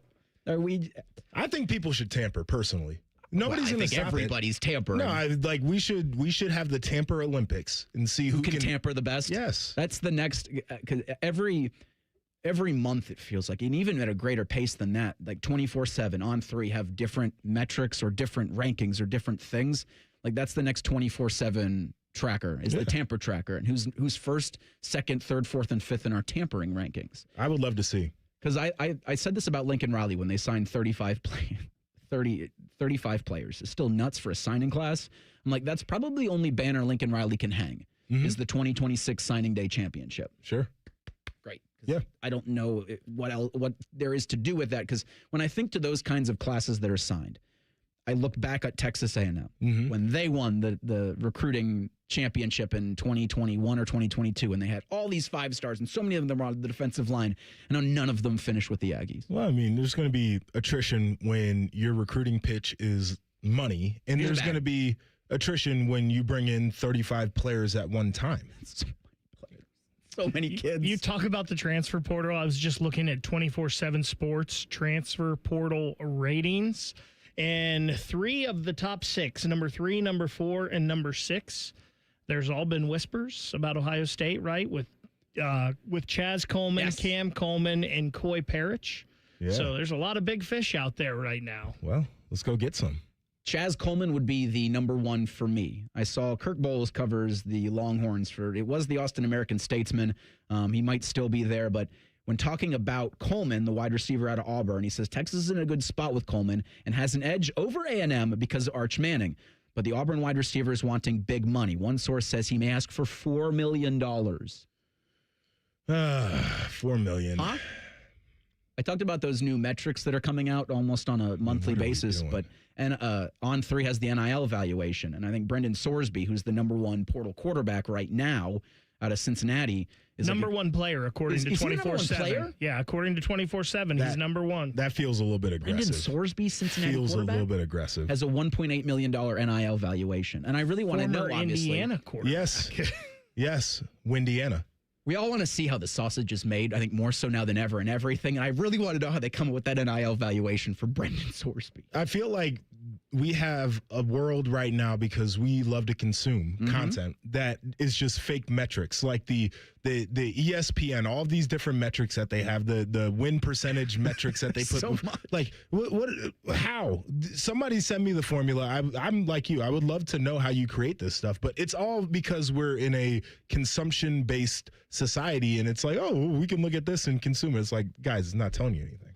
I believe they're really ranking quarterback, that position, high in their evaluations, because I'm guessing Drew Mestermaker, who was the quarterback in North Texas, who's following his coach to Oklahoma State, he's the number 2 player in here. Like, I'm guessing he's not a better player than Chaz Coleman or Cam Coleman, but they're highly evaluating quarterback. It's probably some truth to that. It's like a NFL draft in that sense, where even the quarterback that's lower on a big board is probably more desirable. So I could see that. The whole thing is interesting to me. Like, getting in the portal and asking for $4 million.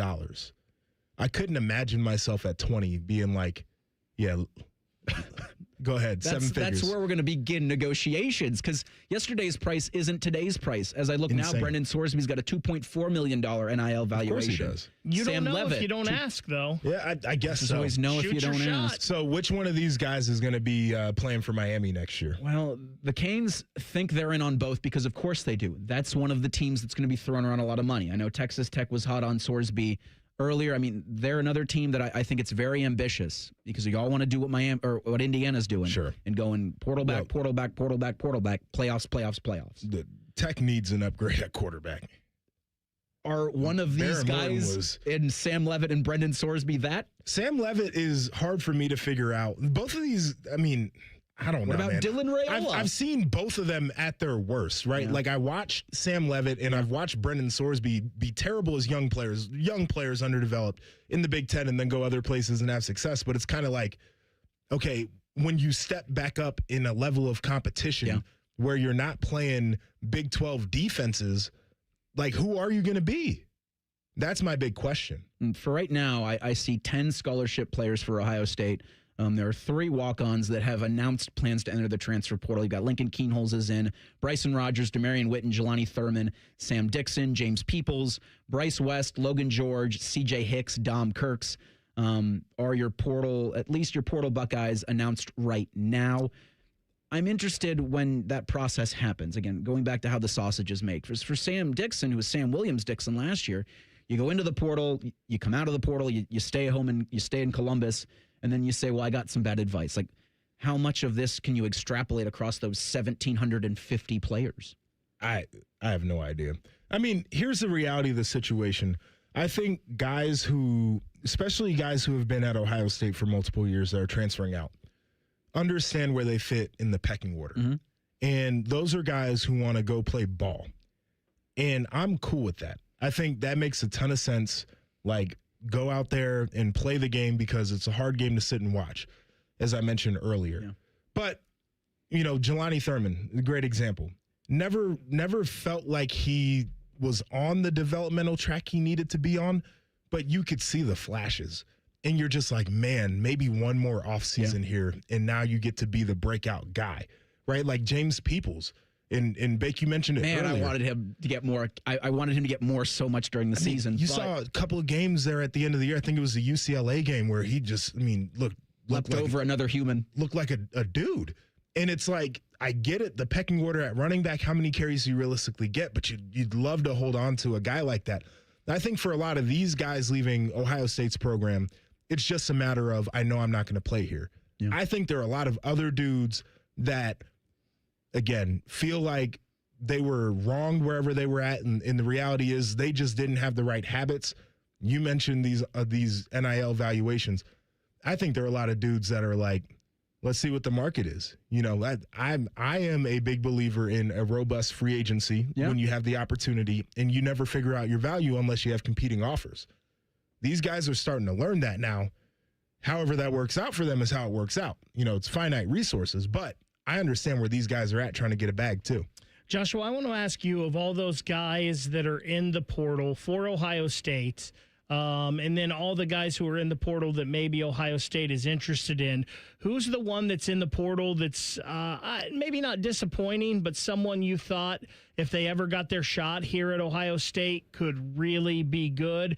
And who's the guy that you want Ohio State to go after the most? Because I think of one, I'm not surprised he transferred because of the Ohio State's wide receiver room, but I saw Demarion Witten play in high school, and that dude is a talented wide receiver, a Glenville kid. I think he's going to go somewhere and be a really solid wide receiver. I get it, because Ohio State wide receivers room is so talented, he's got to go somewhere.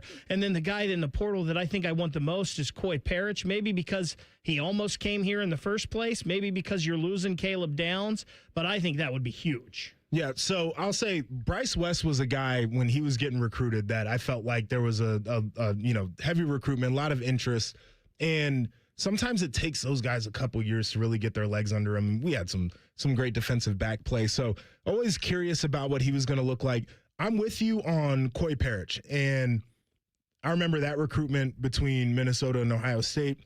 Watch what he was able to do at Minnesota, where he was really the one guy for a lot of things. Defensively, he was the guy. Special teams, they use him on offense. He'd be great to get. Rasheem Biles is the other one that becomes really interesting to me as well. And it's the local connection, but also the fact that Arvell Reese isn't going to be here and Sonny Styles isn't going to be here. And I think you try to bring in as many good players at that position for competition this offseason.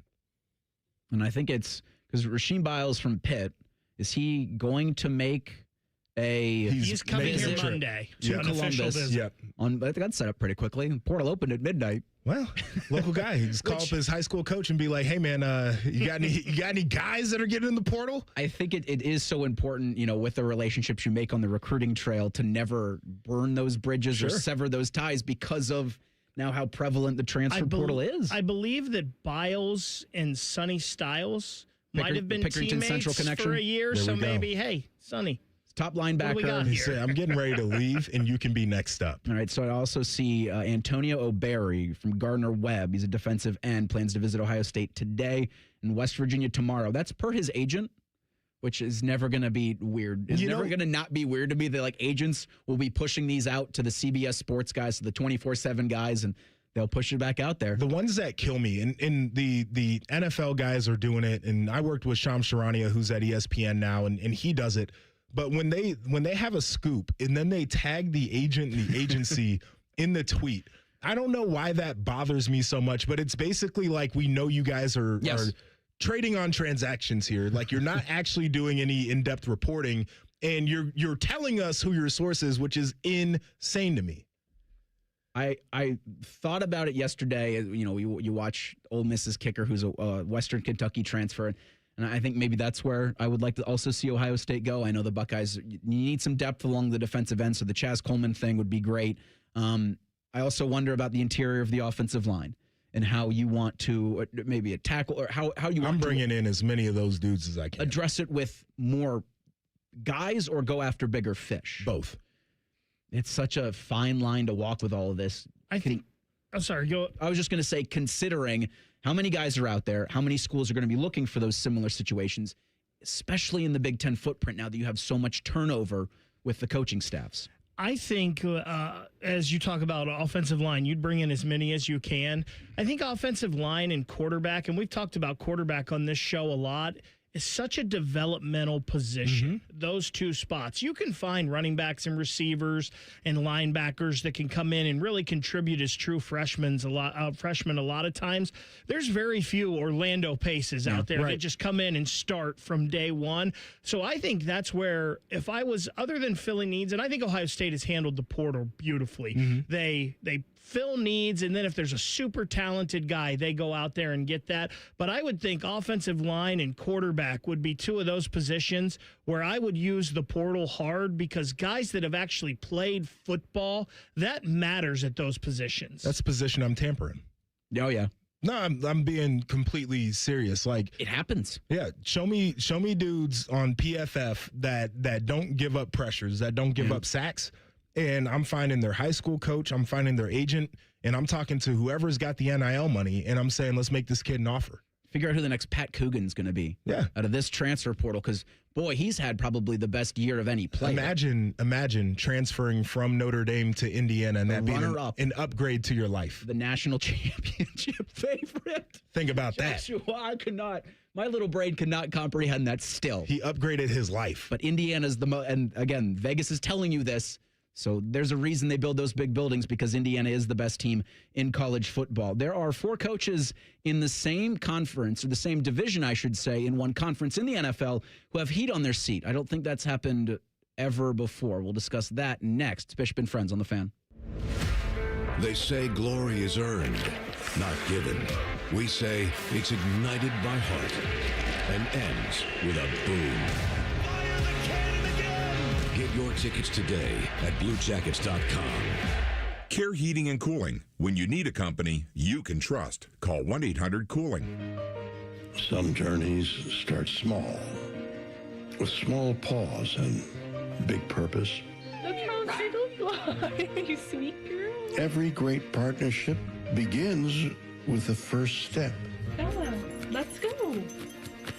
Guiding them through the world so one day they can guide someone through life.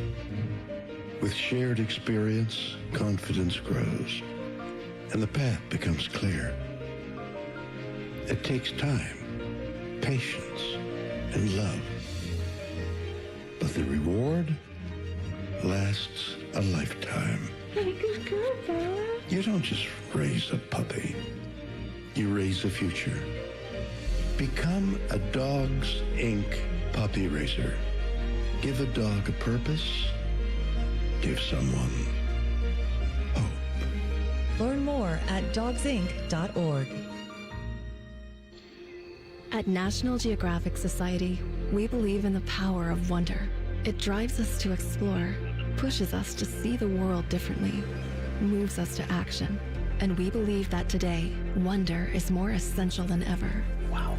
That's why we're supporting a new generation of explorers to ask big questions, make breakthroughs, and bring the future closer. Wonder awaits. Will you join us? Visit natgeo.org/wonder. The Fan Guest Hotline is sponsored by Patriot Air Comfort Systems and Bryant, doing whatever it takes to keep your home comfortable. The Fan. The perfect show for quarter zips and khaki shorts. You're listening to Bishop and Friends. Before we get to some well-deserved heat on the seats of AFC North coaches, I just want to revisit real quick. Eric Reeser, Joshua Perry, Ryan Baker, the conference bowl records. There's this tribalism, obviously, when you get to this time of the year of how's my conference doing, and the SEC does it almost as insufferable as anybody else. But I'd like to remind the Southeastern Conference now for the 3rd straight year, a Big Ten team's playing for the national championship. Yes. and they might not be in it. No. For the 3rd straight I think year. they'll be left out, because I think you saw what Miami did to Ohio State on New Year's Eve. Unless you get similar heroics from Trinidad Chambliss, Miami's going to do that exact same thing, because he likes to run away from his offensive line. Which is insane. And Ruben Payne got a cannon for an arm, too. I mean, he played out of it. If you're going with college football playoff MVPs right now, he might be it for me. Yeah.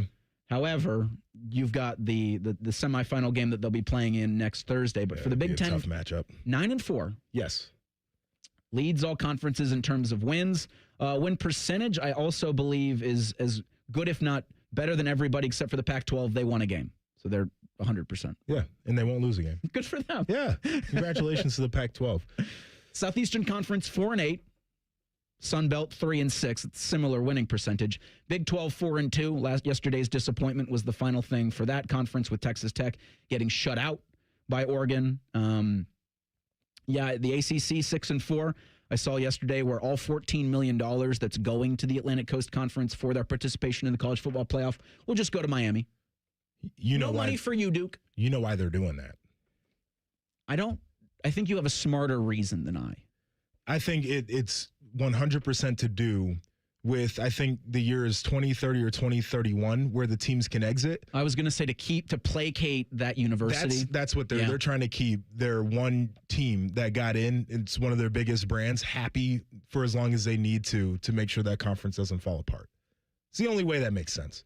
And I wonder how much of that lobbying was going on before the CFP was announced and before these, because I thought all along that if what happened with the ACC and they did not get a champion that was rated high enough to get in, that they were going to throw Miami in there because 100%. They did not want to leave one of their brethren out. There's no way that the committee would have left a Power 4 conference completely out.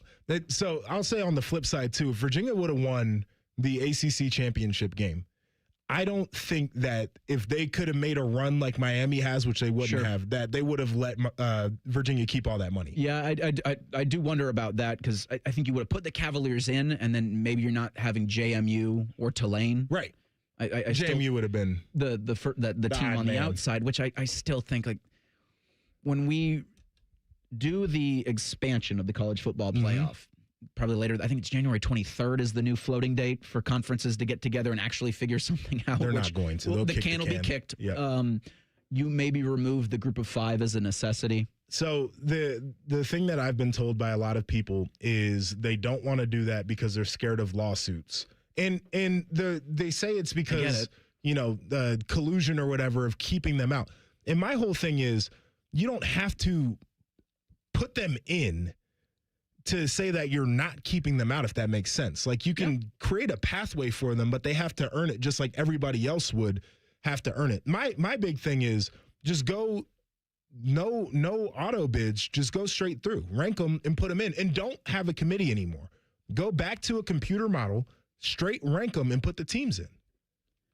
I've been saying that for a long time, Joshua, but as Bo says, they can't go meet in a Marriott and that's do all again, it's the thing that we were talking about Think earlier. of the flyer miles. Yeah, I mean, it's great. Because you can't have those committee meetings. Joshua, I'd ask if you'd like to be czar of college football, but I think there already is a guy with the College Sports Commission, which I haven't heard from. What is the CSC doing since right they now? were created? They got a whole bunch of Deloitte guys over there looking at these NIL valuations and trying to make a decision on those too, which is terrible. And for the committees, like, you're going to have that ESPN's always going to want to have that television show. Of course. I think they're contractually obligated to have it still too, which is the terrible part. And I wonder when this does go to 16 or 18 or 24. Heck, you know what, Tony Petiti, let's get crazy. We'll do 30. How these shows are going to evolve over time with that. I would have to consider quitting. 68 in the NCAA tournament does pretty good, Reese. They're going to go to 100. Why not? More is better is what I'm always told by these institutions that make more when there is more. I don't think there's a correlation or anything more like that. Isn't better. It's just more. It's almost never better. With less. Can we talk about this SEC record in these bowl games? I would love to. Because all year long, everybody's like, oh, they might not have the top end of the Big Ten, which they clearly don't. That is very clear, but it's so deep and all these whatever. And then we get to bowl season, of course, they're like, oh, our guys opted out like everybody else doesn't have opt-outs. 4-8 record in bowl games. The only games that they have won are either against other SEC teams, so we'll take those out because we can't compare. No. A group of 5 team in Tulane, which was a rematch that we saw earlier in the year. We knew that was going to happen. Nobody wanted to see that rematch either. And the University of Michigan. They have not beaten a Power 4 opponent outside of Michigan or another SEC team this postseason. Think about that. So what am I supposed to make of that conference everybody was telling me was so good all year long? I think Sankey was saying they deserved 7 bids into the college football playoff. Mississippi State. You know what? I give him a lot of credit. I wish he would shut the hell up, but his job is to do exactly what he does. He's got to be pounding the table. And I give him credit because he's got everybody eating out of the palm of his hands. Yeah.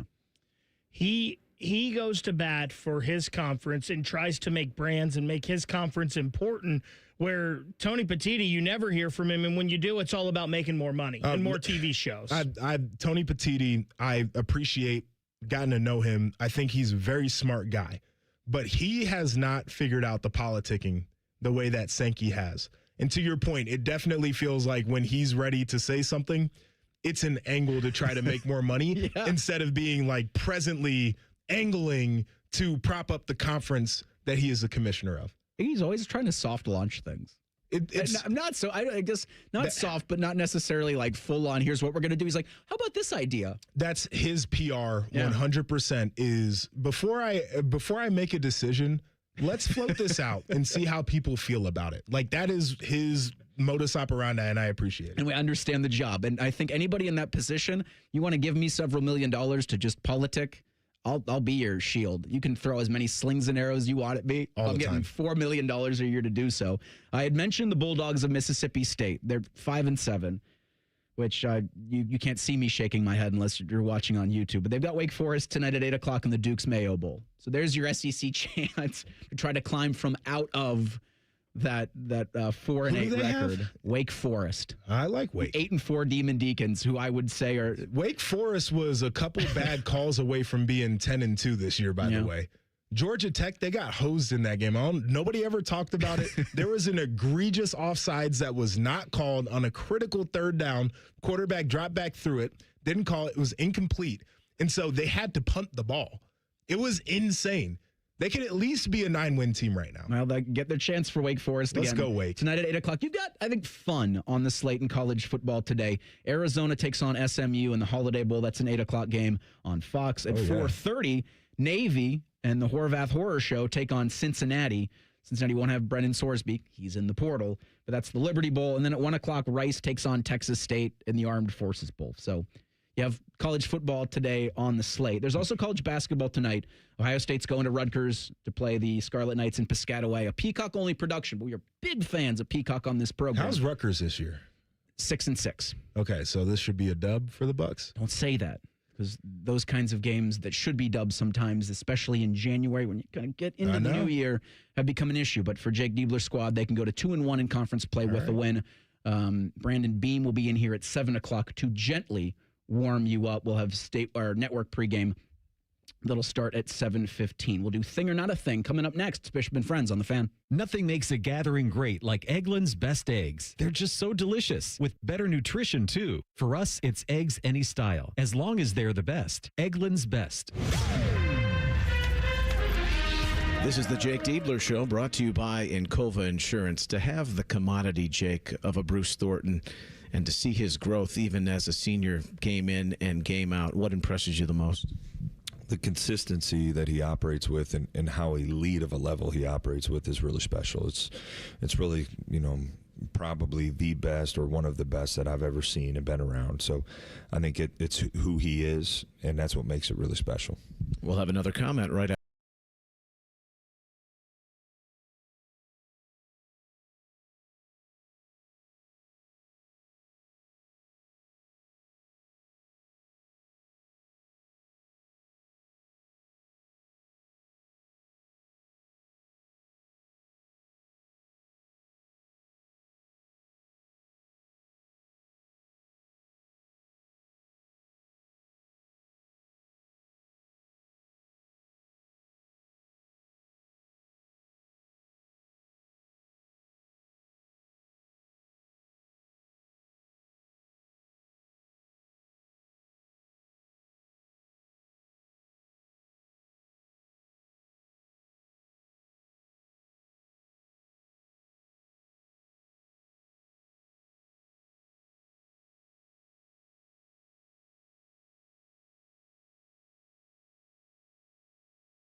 We are the never afraid to innovate teams.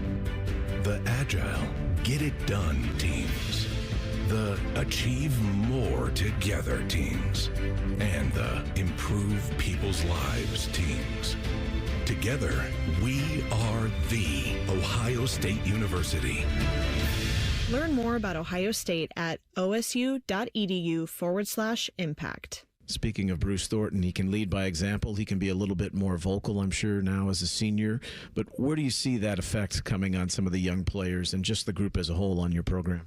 Well, I think when you're around him every single day, you begin to appreciate just the level at which he operates with and how he approaches his craft. And guys are feeling sore, guys are feeling tired, but then you know he's sore, tired as well, but it doesn't affect him. He just keeps bringing it at the highest level. So I think that becomes contagious, and our guys got great respect for him. You get a sense a player like that, knowing it's his last year in college, senses the urgency a little bit more? Yeah, I think there's some urgency there, certainly. And, he's working on solidifying a legacy, I think, here, and that's important to him. So I appreciate, how much he cares about this place and, how he wants to finish his career. And I think it says a lot about who he is.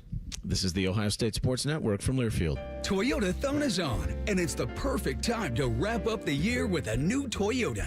Now through January 5th, get 2.99 APR financing on remaining new 25 Tacomas. Excludes TRD Pro and Trail Hunter. Or lease a well-equipped 25 Tacoma SR5 for $259 a month for 39 months with $39.99 due at signing. With approved credit through TFS. Tax, title, and license extra. Call 1-888-36-TOYOTA for details or go to toyota.com. Toyota, let's go places. Everybody knows that Roosters is a fun, casual joint with their award-winning waitstaff, great food, fun, and laughter. It's a quick stop on the way home to sit back and unwind. It's a front row seat to the big game. Roosters is where you, your family, and friends can order pizzas, sandwiches, salads, and more. And the home of award-winning wings that are fresh, never frozen, and so big you won't believe it. It's your family's other dinner table. Roosters, a fun, casual joint, and the official wing sponsor of Ohio State Athletics.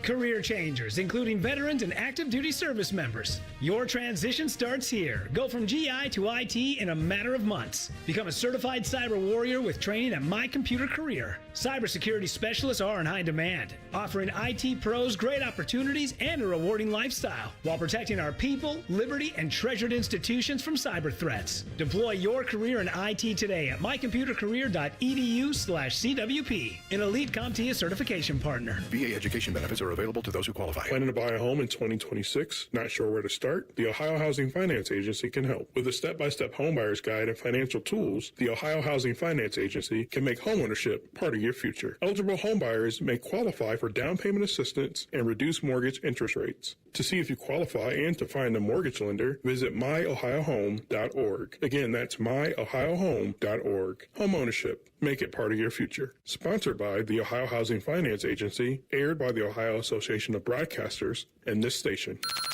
Bishop and Friends is sponsored by Diamond Seller, your true jeweler for over 75 years. The Fan, Ohio sports destination. The friends are the guests and listeners. Reeser and Baker just work here. Back to work. Back to work.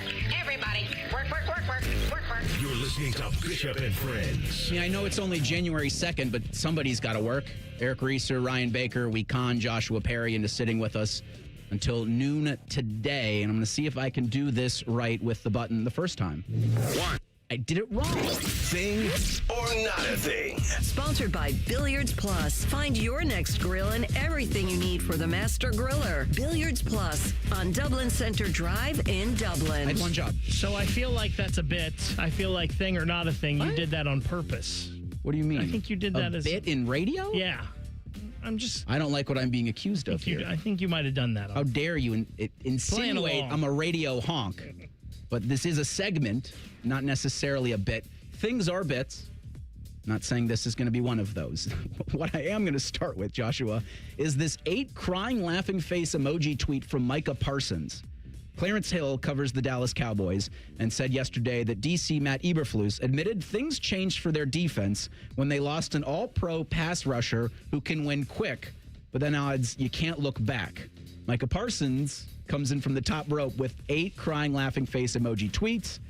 Dallas last in the NFL in points per game, 30th in yards allowed per game. Thing or not a thing? It's a thing from the standpoint of I think you should have known at the very beginning of the season that things wouldn't be the same, that things could not be the same when you lose a player like that. And by the way, Right. Micah Parsons probably made your secondary look a lot better than what it was for all those years because quarterbacks are under duress. I mean, we saw with Julian saying the difference between him when he has time and when he doesn't, right? Quarterbacks are better when they don't have pressure in their lap, and he was the guy generating it.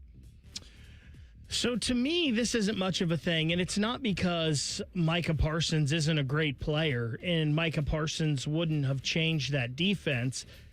I don't think the Dallas Cowboys were going to be any good with him this year. Like, if Micah Parsons was on the Dallas Cowboys, I don't think their record is any better than it was with the 7-8-1. I actually think they probably played a little better than some of us thought. And I know they lost Micah Parsons, but they did gain Clark on the interior of their defensive line that helped solidify that, and they felt they had more pass rushers. But I guess the thing is, to me, I don't think that the Cowboys were going to be good with or without Micah Parsons. I also would not have paid him as much as Green Bay did, and it sounds like the Cowboys were willing to give him in that $40 million range, which most of the pass rushers are. But I think he got 48 with Green Bay, and that was just a lot of money. The Cowboys are a team that I think needs to not build for the future, but they've got a lot of holes other than what Micah Parsons could have filled. So I think that those picks were fine for them, and they weren't going to be a team that pushed for a playoff spot this year with or without. So I didn't really mind the trade. Yeah, that's fair. I feel like they would have been better than the worst defense in the NFL. Now, I agree with you as a team, probably not tracking better. They got to do a much better job with how they put together their roster and how they manage the salary cap, all those different things. But, of course, it's Jerry Jones. He's going to do what he wants to do. Yeah, and you talk about the salary cap with Dak Prescott. I guess he can win the league's passing title this Sunday against the Giants. They got to hold off Matthew Stafford to do so. So that something for, I guess, the Cowboys to play for and to not get embarrassed by an NFC East foe. ESPN's Adam Schefter reported Thursday that ESPN's Troy Aikman will advise the Miami Dolphins on their GM search process. Schefter says Dolphins ownership wanted an outside respective perspective from someone who had strong relationships across the league. The Dolphins and Chris Greer, quote, mutually parted ways on Halloween after the Dolphins started 2-7. Greer been with the organization since 2000. Miami 7-9, entering Sunday's season finale at the Patriots. I think it's interesting to note the owner of the Dolphins, a Michigan man, Adam Schefter, a Michigan mouthpiece. Thing or not a thing? The only reason this is a little bit of a thing is I feel like too many organizations, too many athletic departments offshore their processes for hiring. The committees and the firms, and now inviting media people that you respect because they have relationships, because they're in media. Like, that to me is it's not a great way to run an organization. That's my take on that. Yeah, this is a thing because I don't know if it's the right thing for the Miami Dolphins. Troy Aikman obviously knows ball, and he obviously knows a lot of people around the league, but I don't know how much he knows about running a football team and what a general manager needs to do and should do and all of that. And, I mean, we just talked about the Cowboys. What he knows is Jerry, right? And that is maybe not the best way to be a general manager of a team. This concerns me less, though, than with having the broadcaster there and him helping with this than Tom Brady actually being part of an owner of a team. But I don't know if this is the smartest move by the Miami Dolphins. But again, it might be genius because I don't know how much Troy Aikman knows about what a good general manager would be. I don't think it's smart. I think that people do this so when they inevitably make the wrong hire, they can be like, well, it was really Aikman's fault. It wasn't my fault. Just throw Troy under the bus. Yeah, I think that's Stephen what they Ross's do. fault. Yeah. Troy Aikman's fault. Yep. It was reported yesterday that Northwestern is expected to hire former UCLA play caller Jerry Neuheisel to be the school's new quarterbacks coach. He's a former Chip Kelly assistant who's going to rejoin Chipper in Evanston. Thing or not a thing? All right, so it's not a thing, right? Like, I can appreciate Chip Kelly wanting to have some continuity with the guys he's bringing in for offense. So he's bringing in Neuheisel. I think he's bringing in Drevno as well to coach the offensive line. They have experience together. So all that makes sense. I feel like Jerry Neuheisel was the hot name during the season when UCLA won a couple of games. And people talked about him like he was the interim head coach and it wasn't Tim Skipper. And that pissed me off. And then by the end of the year, we realized why this dude was coaching tight ends. And it's because he's not ready to have the call sheet. Like, they dropped off a cliff once they got over that little magical run. So I think he's a good coach for what he has done. I like Chip Kelly doing this, but this is absolutely not a thing to me. I'll say it's a slight thing, just in the fact that there does seem to be some potential with Jerry Neuheisel as a up-and-coming football coach, and maybe being with a guy under the mentorship of Chip Kelly can help him out. It's funny that you talked about that because he was the face of everything UCLA was doing, and he was not Tim Skipper, the interim head coach, and it was so funny. But most people, I think, if you ask them about UCLA football down the stretch of the 2025 season, the face they're going to see is Jerry Neuheisel. Well, part of it's because of his dad, right? In the game that they won against Penn State, it was on CBS, and they kept showing his dad, right? So, like, I get how people came to this conclusion, like, oh, Jerry's the guy. He wasn't the guy. And then once we got past that little 3-game stretch, it was like, we see why he's not the guy. Spitting image of his dad, too. But he is a coach that maybe you kind of watch here the next couple of years, see how he grows and develops. No doubt. I know how much teams and coaches love to find the next guy and have that next guy on the staff. So you do kind of make a sexy splash bringing in, because I forgot until this week, David Braun was the head coach at Northwestern. Sure. I hadn't thought about the Wildcats in a He's moment. the most nondescript coach in the Big Ten. It's wild that now he's going to be coaching against Pat Fitzgerald, who has the job at Michigan State. Like, the carousel has produced some really wild things. I'm out on Fitz, by the way. In the Big Ten. I want to hear more about that coming up next. It's Bishop and Friends on The Fan. Common man, a radio veteran, has a large hemorrhoid. Timmy Hall, a good, clean boy, moonlights as man's hemorrhoid. Common Man and Timmy. Weekdays at 3. The Fan. Men, the new year is here, and if you're like many of us, you're ready to improve your health. But if you're feeling low energy, not sleeping well, or not seeing results in the gym, keeping that resolution can be tough. This is Jeff for Tri-State Men's Health, and if those symptoms sound familiar, we can likely help. They often point to low testosterone, and treating low T is what we do. But this year, we're also helping men go further with 4 targeted body composition plans featuring growth hormone peptides, NAD+, GLP-1s, and more. Designed to boost energy, support metabolism, enhance recovery, and accelerate fat loss. With our low T treatments combined with our body composition programs, most men notice real improvements. More energy, better focus, improved sleep, stronger workouts, and often a renewed sex drive as well. So call us. Your initial visit is just $99 and includes blood work and a medical consult. And if you start on treatment the same day, your visit is free. Call 800-900-9654 or visit tristatemenshealth.com. Featured therapies are compounded and have not been evaluated nor approved by the FDA. Provider prescription required. See website for details. Get ready for the college football playoff with a $9.99 haircut coupon from Great Clips. Kick off your game day look with convenient online check-in and the Great Clips app.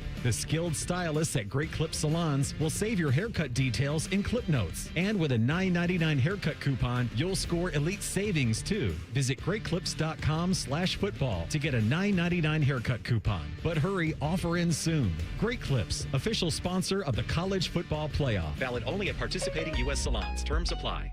I always tell people I was the luckiest guy in the world.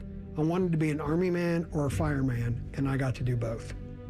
As a firefighter, my job was about saving lives.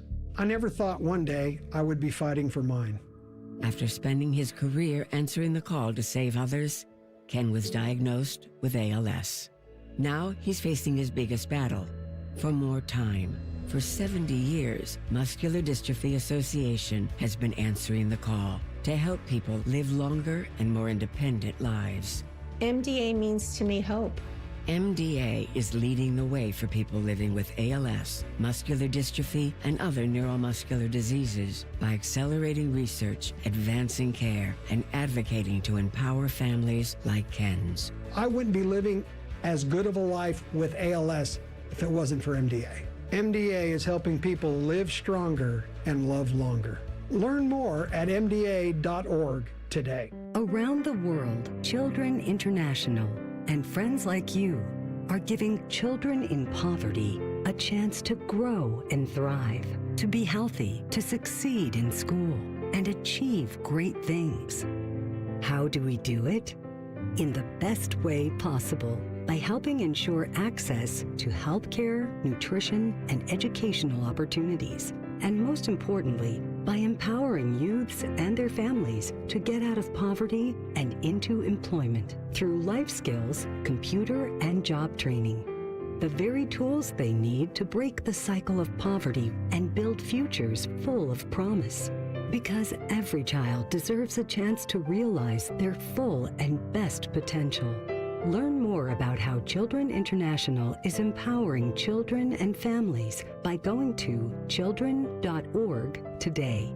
That's children.org. Mommy, can I sit in the front seat just this one time? Please, please, please. No, not yet. But why? Because I love you, and you're just not ready yet. Now, get in the back so I can get you in your car seat, please. Putting your kids in the right seat for their age and size is an act of love. Check that your kids are in the right seat at NHTSA.gov/the right seat. Love protects. A message from NHTSA and the Ad Council. Broadcasting live from the McDaniel GM Superstore Studios, driving excellence since 1916. Chevrolet. Together, let's drive. WBNS HD1 Columbus. Good morning. I'm Eric Reeser. The basketball Buckeyes are back in action Friday. Ohio State's at Rutgers tonight at 8. You can hear it on the Fan with coverage at 7. Buckeyes are 1-1 in the Big Ten. They'll return to the Shot on Monday, hosting number 13 Nebraska. In college football, the 15-day transfer portal window is open. On3 says there are more than 1,700 players in the portal as of this morning. The window is going to close on Friday, January 16th. Buckeyes have about 10 players that have announced plans to transfer as of Friday, including running back James Peoples. We're 35 days out from the Winter Olympics. This morning, USA Hockey announced the roster for the games in Italy. That'll include Jackets defenseman Zach Werenski, the first Olympic Games for NHL players since 2014. Zach's back for the CBJ, will host the Buffalo Sabres on Saturday and the Penguins on Sunday. Both of those games will face off at Nationwide at 3 p.m. You can hear Blue Jackets hockey all season long right here on the Fan, Ohio's sports destination.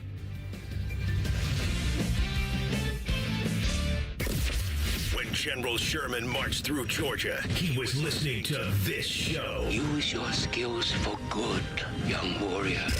This is Bishop and Friends. Eric Reeser, Ryan Baker, NBC Sports, Joshua Perry in with us on this Friday. Happy New Year if you haven't heard it from anybody already. I guess crappy New Year to everybody not named Kurt Cignetti. The coaching carousel, Joshua, in the Big Ten's been pretty wild.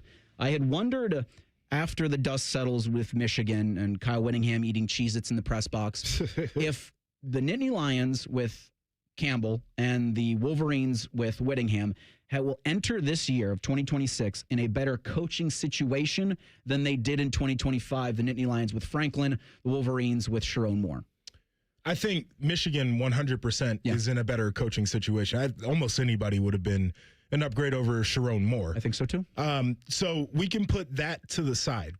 What intrigues me about Penn State is I think that they are in a better coaching situation, but I'm also not convinced that James Franklin is as bad of a coach as everybody's trying to convince me he is. I think that he could walk into the ACC, James Franklin, and win it next year. Yeah.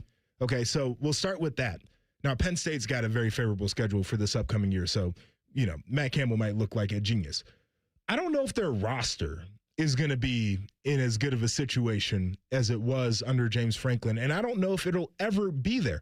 One of the things that James Franklin did very well was he recruited, and players loved him, so he could retain players for multiple years, and we're guys just leaving year after year after year. So that's going to be my biggest question there. Like, yes, you might have won in terms of the coaching, the players, the roster might not be the same. And unless you're Kurt Cignetti, right, like you still need blue chip guys. Yeah. Like he's the only one, it seems like, who's really winning at the highest level without blue chip guys. And for the Nittany Lions, Ethan Grunkmeyer, Central Ohio guy, is entering the transfer portal. That's right. He's the OG. That's right. The original. Probably was told, Grunkenmeyer, that they're going to be looking at Rocco Becht, who is in the portal, or who will be entering the transfer portal. He's Iowa State's former quarterback. So obviously there's that connection with Matt Campbell, which makes a lot of this kind of difficult when you have a coach that gets to a new spot and he wants to bring guys with him. You look at guys that are already on the roster for the new school and go, sorry, there's probably not a place for you. Right. And I don't know, how much Iowa State football are you watching outside of Iowa State, Iowa? and you're not seeing spectacular quarterback play in that any given year. Although I think the quarterback for Iowa played really well down the stretch. Like, he was the best quarterback, I think, at the FCS level last year, and it took him a little bit to get going for the Hawkeyes. But that was a really good win by Iowa in their bowl game. I mean, out-dueled Diego, should have won the Heisman. Pavia. Gosh. Yeah, I know. I'm really glad that talk died. Yeah, same, actually. It was going to be the winner of the Big Ten. I think that quarterback was winning the Heisman, but I didn't think Pavia was even a top 5 quarterback this season. Yeah. In terms of production for his team. Brother, he wouldn't have been a top 5 quarterback if he was in the Big Ten. Yeah. This is the thing that I tried to say about halfway through the year, and people looked at me like I was crazy. The Big Ten was the best quarterback conference this year. Yeah. It really was. And so I think if Diego was out here with the Iowa jersey on, he'd just be another dude. About him. So Rocco Becht, looking at his stats from this year, 16 passing touchdowns to 9 interceptions. He's a 60% passer. Super veteran guy. He likes to use his legs. So, you get a little bit of that. And there's the familiarity in the comfort. So I think if you're a coach coming in, I think that's what a lot of guys like. They want to have their guys with them while they're installing the culture, while everything's in transition. Now, Ethan, our guy Grunk, played after Drew Aller got hurt. Yeah. I thought toward the end of the year, he started playing very well. I mean, you look at it against Michigan State, 2 touchdowns, no interceptions. Against Nebraska, a touchdown, no interceptions on 90% completion. Rutgers, 1 touchdown, no interceptions. And then the bowl game, 2 touchdowns, no interceptions, 260 yards passing on 67% completion. For a guy who hadn't played very much football, seems like there's a lot of upside. So whoever gets him out of the portal might be getting a bit of a diamond in the rough, and who's to say that he's not going to be down at Va-Tech with James Franklin anyway. Which I think would be a great landing spot, because you're absolutely right. In Virginia Tech and the coach that James Franklin is, and with that conference, who didn't put their conference champion into the playoff, Duke won the ACC. There's no way to tell, because with what Miami's going to lose this offseason, are they going to be able to replace all of? No, there's no way you replace all of that. Next season, they're going to be doing the portal backing again. The Hurricanes will. And they're losing both of the tackles. They're losing both of the rushers. That's enough for me. And the quarterback's gone. It feels like a different team at that point. And so I think the opportunity's there for James Franklin and Penn State, I think, to have a better 2026 than 2025, just in terms of moving on. Right. Moving in the right direction. I think the James Franklin thing, and Reese, I said this the day it happened. Careful what you wish for, Penn State, because I feel like James Franklin had you at your ceiling. I don't know if you're winning national championships anymore at Penn State, maybe once every couple decades, but you were right there, a team that was going to be in the college football playoff every year with him. Now, I understand it went off the rails this year for whatever reason. That Oregon loss really demoralized them, and I feel like they let that go into 3 losses after that. But James Franklin was a guy who, he was a really darn good coach, and sometimes the guy across from you is just better than you. And I think that's what happened with these Ohio State and these Michigan games and whatnot. Those other teams were just better, and they beat you. And sometimes there's nothing wrong with that. And I think he's going to go to Virginia Tech. The expectations, at least at the start, aren't going to be super high. He's going to get them back playing for ACC championships, and I think that was a home run hire for Va-Tech. I tend to agree. And to talk about the Penn State side of it, I'm with you completely. And the divorce, to me, needed to happen. I think anymore, if you're in a place for longer than a decade, as public as things are and the way media is, and you see everybody's pimples and you just start getting tired of guys, right? So that made sense to me, but this idea of we're going to upgrade definitively with our head coach, and we are going to be a national championship contender, as their AD Pat Kraft said when they fired James Franklin. I've never seen Penn State win a title in my lifetime. I have not witnessed that before. So that whole thing to me felt like it was out of bounds. They set themselves up for crazy expectations. Now, Matt Campbell, you're coming in there. How long do you get to win a title? And especially watching what Kurt Cignetti has done, I think patience is a lot thinner. But to me, that expectation for that program does not seem to fit. And so I'm very curious how people are going to be over the next 2, 3, 4 seasons up there as they watch Penn State football. And listen, Matt Campbell had some good years at Iowa State. There's no doubt about it. But he went in cycles. Like at one time, he could be the next coach at Ohio State or Michigan. Then you didn't hear about him for 3 years. Then all of a sudden he was back up. Like, I understand Iowa State's a tough place to win at. Penn State's an outpost too, though. It is. And I think the conference is going to be feeling the Signetti effect for a decade. Because I look at Michigan State and what they did with Pat Fitzgerald.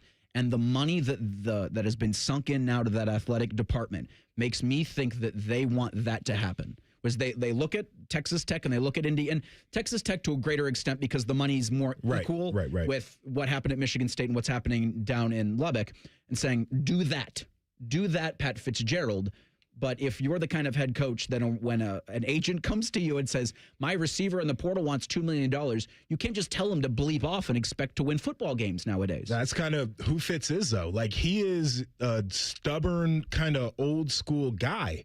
And he's one of those dudes that likes to operate in a silo, too. Like, it's an echo chamber inside of his program because he likes to have his guys around. When the firing started happening and people were like, oh, Fitz would be a home run, I disagreed with that.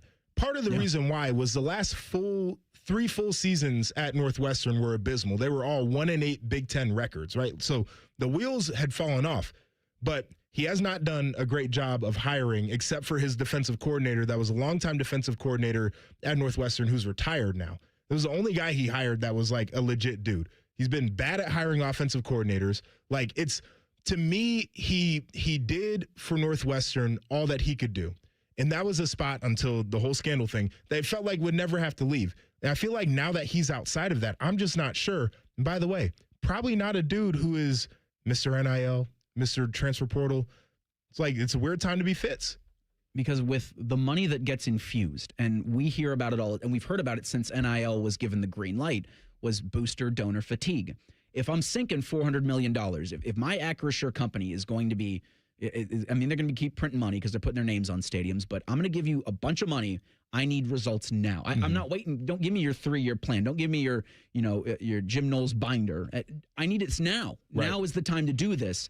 And if you're, like you said, with Pat Fitzgerald in his echo chamber, if I can't get through to you, I'm going to eject you.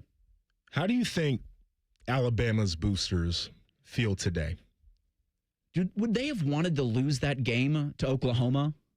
So that DeBoer would have gone to Michigan? I mean, that's probably. Wild to think about. I think DeBoer is probably feeling that same way right now, too. Nuts. Because only at Alabama could your seat be just as hot at the beginning of the season than when you make the college football playoff. It's insane. How do you think the Texas boosters feel right now? Yeah. I mean, over the last couple of years, they've thrown a lot of money into that roster, and you make a semifinal run, and then you play in the Cheez-Its. Playing for the Cheez-Its. How's it going? Is, I think, not the return on the investment that Texas boosters, especially when you're looking down the street and you're seeing A&M make the play, right? A&M knock on the playoffs door. You did, I guess it's a feather in the cap for Texas. They got to knock A&M out of the playoff, but Texas Tech, they're putting that oil money into a college football playoff. I don't think Tech's going anywhere, but for Texas. It's just to the booster fatigue point. Like, I do think there's this idea of, in the old setup, at least you got your name on a building or in the stadium somewhere. And these guys are still paying for access, so they get all that stuff. But, like, it could be seen in that way. And now you're hoping that it can be seen by trophies, which won't have your name on them, by the way. But you can tell the guys at the country club about them. You can talk about it at the country club. But, like, I think if you're not getting the trophies, they're like, well, I'm going to get my name on the building then. Screw you guys. We're talking about this. Let's add private equity into it too, guys. Let's do that. Utah's doing it. We're going to come up to a point where Utah being the school to do it also is insane to me. But BYU's got a blank check based off of the church crumble out there. Well, the church and the cookie crumble guy, who I think is a member of the church. Yeah. So I can see why Utah's trying to get their money something up. Different. Yeah. But I think for Michigan State, they're looking around and seeing, like, we can do that as well. Is Fitzgerald going to be the guy that can get them at least knocking at the door of a college football playoff appearance? Is, I think, the return that they'd like in a couple of years. Talked about heat on the seat for college coaches. What about some NFL coaches with heat on their seat? We'll get to that next. It's Bishop and Friends on The Fan. We're the girthiest best radio station in the history of radio. Uncomfortably girthy. This promo is uncomfortable. The Fan, Ohio's girth destination. I'm back to doing what I love and more. Thanks to the Good Feet Store. Hi, this is Mike with the Good Feet Store. Are your bad feet making work miserable? You're not alone. Here's Vale, a real Good Feet Store customer. I'm a salesman. I've pounded the pavement 35 years, literally. My legs ached, my feet hurt. It was just sometimes unbearable. But if you don't have a good attitude when you're in sales, it shows on your face. I heard an advertisement on the radio for the Good Feet Store, and I said, what can I lose? For over 20 years, we've helped people like Val get back to doing what they love without their feet getting in the way. I walked in the Good Feet Store and I said, my feet hurt. What a difference with these arch supports. When I go and talk to my customers, I've got a smile on my face. I can go all day long and then some. It's the real deal. My name's Val, and that's my Good Feet story. Don't let bad feet stop you from achieving your 2026 health goals. Visit the Good Feet Store on Polaris Parkway near the Polaris Mall or on Stringtown Road at Grove City. We are the keepers of the wild, America's original and most invested conservationists. For more than 80 years, we've been committed to conserving wildlife and the natural landscapes that define our nation. From rugged alpine ridgelines to peaceful tall grass prairies, we've supported the conservation of more than 36 million acres of American wildlands. Our funding has led to cleaner water, fresher air, and improved wildlife habitat. From abundant fish and waterfowl populations to robust deer and elk herds, nothing is more important than maintaining wild spaces for adventurers to explore and wildlife to thrive. We are America's hunters and target shooters, stewards of the American outdoors. America's hunters and target shooters, along with firearm, ammunition, and archery manufacturers, have invested more than $46 billion to help state fish and wildlife agencies manage and protect wildlife and wildlands across America. For more information, visit outdoorstewards.org. Hey guys, 13-year NFL veteran and Super Bowl champion Jason McCourty here, and I'm the Innovation Ambassador at FAIR, Food Allergy and Research Education. I would say the most challenging thing as a parent of a kid who has a food allergy is probably the ignorance that I myself had in the beginning. I didn't know what anaphylactic shock was. I didn't know the dangers, let alone the things that she needed to be able to have a normal life. When you go to drop your kid off, and every single time in the beginning, we'd have to go through everything she was allergic to. Preparation is everything. And me, for playing football for 13 years, it was all throughout the course of the week. It's getting ready for game day. When you're on the field, you're playing for your fans. At home, you're playing for your family. My playbook, read labels, keep it allergy friendly, and have an epinephrine nasal spray as a backup plan. Because when my family's safe from food allergens, that's the real victory. Visit foodallergy.org to learn more. Morning Juice is now live on YouTube. Join Bobby Carpenter and Jeff Thidoff weekday mornings from 6 to 8. Just search 971 The Fan to catch the live experience or watch on demand. The Fan. Hello, it's John Kozik, founder and president of TurboTrack Realty, and I buy houses as is fast for cash. Call me today for an all-cash offer on any of your properties, and we can close within days at 614-470-2000, 614-470-2000. Do you own a property that's outdated and needs thousands of dollars in repairs? Great, I'll buy it. Give us a call today for an all-cash offer at 614-470-2000, 614-470-2000. Would it be convenient for you if you could simply take what you wanted and leave the rest behind? Great, I'll buy it. I buy vacant properties, inherited homes, divorce situations, death in the family, apartment buildings, rental portfolios. I even buy my tenant won't pay me the rent houses. Call TurboTrack Realty today for an all-cash offer and speak with one of our friendly staff members at 614-470-2000, 614-470-2000.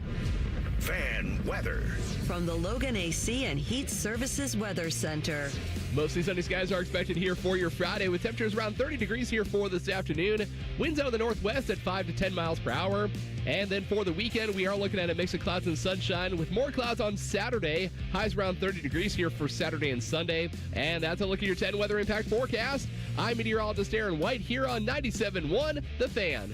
Have you already started your tailgate? Us too. It's Football Friday. Sponsored by Tansky Sawmill Toyota. Your home of the Buckeyes, The Fan. With friends like these, who needs former college football players? This is Bishop and Friends. I take umbrage with that imaging.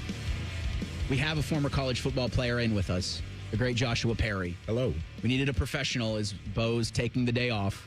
It's really difficult. I don't need to explain this to you, Joshua. Just now that the football season has just increased and will continue to expand and increase. Like the holidays become, yes, hey, great, Christmas, Hanukkah, New Year's. We love all of these things, but there's a college football game on. Yep. Shut up New Year's. Go away New Year's Eve, New Year's Day. Sure, it's a day, but there's college football on. Back when I was with the Big Ten Network, we would cover the bowl games and playoff games and such. And my wife's birthday is December 27th, so she just celebrated 2 days after Christmas. And a lot of days I'd be traveling, a lot of times, for her birthday. So I get it. Like, it's 24/7 around here. You know who said he doesn't believe in PTO? I know who's done this. Yeah. And I know who will continue to do it. Yep. You know, Baker accused me earlier of having a bit. I don't, necessarily believe that I do that kind of radio honkery. But I think that is the case for our friend, who likes to talk about PTO all of the time. He has multiple bits that he likes to do. And I know you've known him longer, and so I think you and I will be on the same page with this, and Baker probably as well, is you just don't play into it anymore. You act like the wall that he likes to act like sometimes, where you're just trying to throw stuff at him, and he just... You have to address it sometimes. He'll get to you. He's very good at that. I mean, we all have our flaws, right? And that's he who should not be named. That's one of our friends. Listen to T-Bone and Tyvus weekdays, 6 to 9 on the Fan. What I don't like about it, drive you nuts too. What I don't like about it though is, I mean, we talked about the OG where you went to high school. Oh, yeah. He lives right there. We can't be having that kind of nonsense in your hood. Well, I know, and I live just a little bit north of that nowadays too, and I agree. Like I need him to understand the mentality. Now, listen, I used to be a guy, my wife would get on me. I used to be a guy who didn't take the days off, but it wasn't because I didn't believe in it. It was just like, I didn't have an occasion or whatever, and then get to the end of the year and it's like, oh my gosh, I got these days, like gotta do something with them. I believe in the time off. You've earned it. Yeah, like this idea of not believing in it like they give it to you. That is a part of your compensation, brother. Like, use your time off. I'm the guy that uses it to go work other places. I mean, let's make the money. Let's double dip. Hustle. Yeah, I love Hustle. it. Craig asks in the YouTube chat, I thought everyone in radio had a bit. Welcome to the bit, brother. Week 18 in the NFL begins Saturday. You've got the Panthers and the Buccaneers. And Joshua, I don't know how much you've heard Bo lament over the last couple of weeks as if the Carolina Panthers make the playoffs, and to make the playoffs, I think they've got to win the NFC South. Bo's got to owe his kid $1,000. Whoa. He decided to double down a couple of times after his kid came to him and said, Dad, somebody skied down Mount Everest. And Bo said, that's ridiculous. And they got into a back and forth on that. Bo should have known better that his kid had already seen the video of, I think, the Red Bull sponsored skier going down Mount Everest, which is nuts. Right. But it happened. And I think some doubling down was done to where now the Carolina Panthers could cost Bo $1,000. Bo's got money, though. He'll be all right. But it's true. It's also about the principle. And so now on this show, we've become Carolina Panthers fans. So we will want them to keep pounding. Keep pounding. Saturday at 4:30. A game that we're going to have on the Fan, too, because of Blue Jackets hockey, will be the Browns and the Bengals. With really the only thing to play for, pride, and to have a game for your fan base that they can hang their hats on the end. What's been a bad season for both. For the Browns, you have Myles Garrett going for the sack record. Yeah. He is one away. And Joe Burrow's been a guy who has not played well against Myles. So this does feel like, for Browns fans, and I am one of them, Baker is one of them, Joshua, I don't know where you sit on that. I hope you are not one of them. I'm not. Good job out of you and your parents. You watch for that, and then if you're a Bengals fan, you look at the Steelers and what they did last week. because it felt like Pittsburgh, who had the chance to win the AFC North. I know. Went to the game going, we're not going to give up the sack record. That pissed me off so bad. And if the Bengals decide that's how they want to play, I think that is so garbage. That is an awful way to play. You have the division to play for. You have an opportunity to make the playoffs. And I don't know what the run would be for whoever wins the AFC North because woof. That feels like an very early Big exit. Ten West of this division that used to be the black and blue division, the toughest in football, is now the fattest kid in the race. Yeah, no, I mean, it feels like an early exit there. But I don't believe in this idea of playing for pride. No? No, and I'll tell you why. Because we're bad. The pride is gone. Yeah. The pride is no longer there. We're not a good football team. I'm playing for a check. I'm playing to put good things on tape just in case I'm not back. I believe in that. This idea of pride, like the organization should have had a lot more pride. Both of these organizations, honestly, don't operate with enough pride for me to want to play with pride. Okay, so let's just start with that. However, Myles Garrett coming up on that record, that's the pride point. Yeah. That's the one that you want to see. And that's why I'm going to be tuning into that game. We'll have pregame coverage at 11 again over on the Fan 2, 1460 on the AM dial. It's the Blue Jackets and the Penguins Sunday at 3 o'clock. Blue Jackets and Sabres tomorrow at 3 o'clock. Zach Werenski's coming back for that game against the Sabres. He was named to Team USA's Olympic roster this morning. Elvis Merzlikin's going to be representing Team Latvia in 35 days at the Milan Cortina Olympics. But back to the NFL with the four coaches of those four teams that are now the fattest kid running the race. They've all got heat on the seat for different reasons. Mm-hmm. Do you, at the end of this, come Black Monday, see any of them giving pink slips? Yeah, I could see it. And I talked about this with James Franklin, his tenure, but like Tomlin and Harbaugh specifically, like at that point, you know that they can coach, but you start to ask the question, do you just need new blood? Yeah. Like, do you need a different message? Do you need a different leader, voice in the front of the room? Do you need a different philosophy? And I think it's a valuable question for either organization to ponder whether they actually do make a move. I certainly think there's some revamping. Now, the Browns situation to me is very odd because of the Shedeur Sanders part of it. And it seems like the front office and Stefanski were at odds of how they felt about him. And Shedeur's had to be the guy. What is the philosophy for this draft? I really don't like a lot of the quarterbacks in the draft. I certainly don't like them where the Browns will be drafting. So is this now a Stefanski still has to coach Shedeur thing? Do you want to have that go on? That's a question. And then for the Bengals, I think you could start over. I think they should. I think it's time in Cincinnati where you just need somebody else with Burrow. I think so. But I also think if Burrow wants to keep Zach, where are you going with that? Because they've acquiesced to a lot of his demands. If he wants to keep previous Zach, off seasons, there's a question for me about who do you want to be as an organization of player. Yeah. So I think the only way the Bengals get rid of Zach Taylor, and it's just because as an organization they're so cheap, and I believe he has 2 years left on his contract now. Yeah. I believe the only way they get rid of him is if Joe Burrow goes to them and says, I will not play for this guy. Very interesting. I think that's the only way that happens. The Ravens and the Steelers thing, and it's interesting how you talked about, Joshua, that maybe they just need a new voice in the room.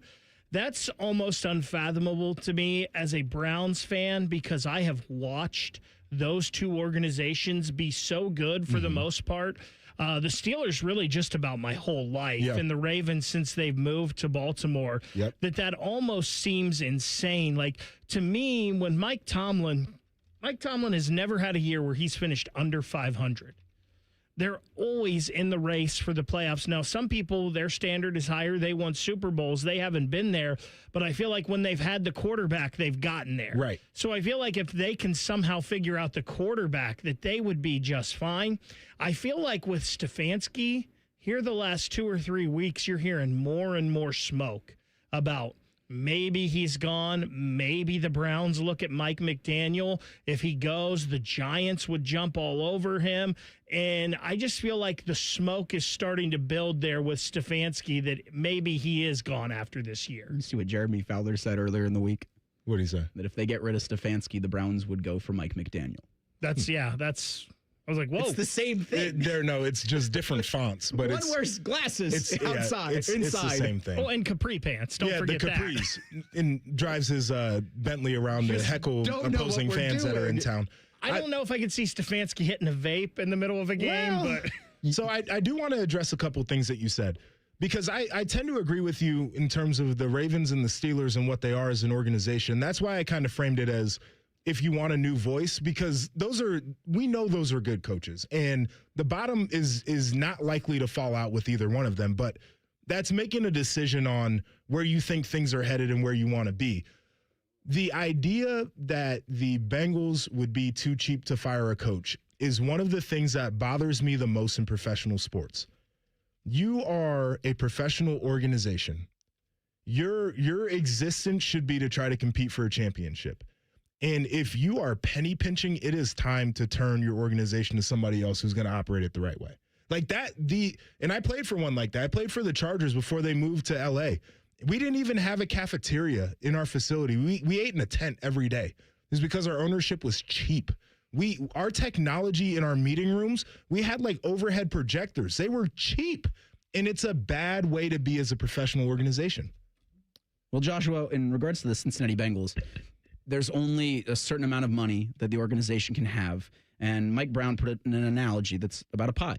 And so when you have a pie and that's the money that you get, you can only allocate a certain amount to players and you can't their cut needs. The pie too many ways. It's only so much pie. When you're giving so much of it to these players. Right. There's a lot of pie, though. I guess that's the part There's so of it. much. It's a big-ass pie. I wish the owners would step in and fire some of these owners. Yeah. It would make your product so much better, and it would make you more money in the long run. It's kind of my thing. Like, watching them not clear the snow from this, like that, again, I get frustrated when you have an opportunity as a professional organization to do the right thing and you just continue to say, I'm going to penny pinch. Clown organizations to the north and to the south, but in central Ohio, one organization, the Ohio State football team, was a rough end to a spectacular season. Patrick Murphy was in Dallas for the Cotton Bowl, and he's also been covering the transfer portal musings. We'll hear from him coming up in 2 minutes. It's Bishop and Friends on the Fan.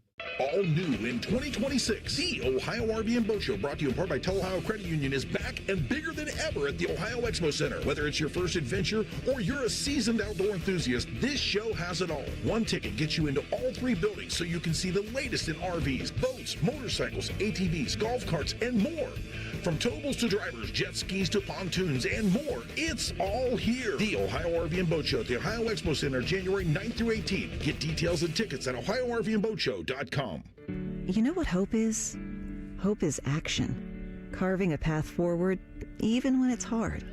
And kids who still know how to dream. They're the best pathfinders of all. So at Child Fund, hope means helping millions of children living in poverty worldwide to grow up healthy, educated, skilled, and so all those good things can come true for them. Safe. And that means safe at home, safe at school, and safe online. Hope means walking this path together. All of us. Because when we work together, we can do so much more. That's right. Hope includes you. Child Fund, because we need each other.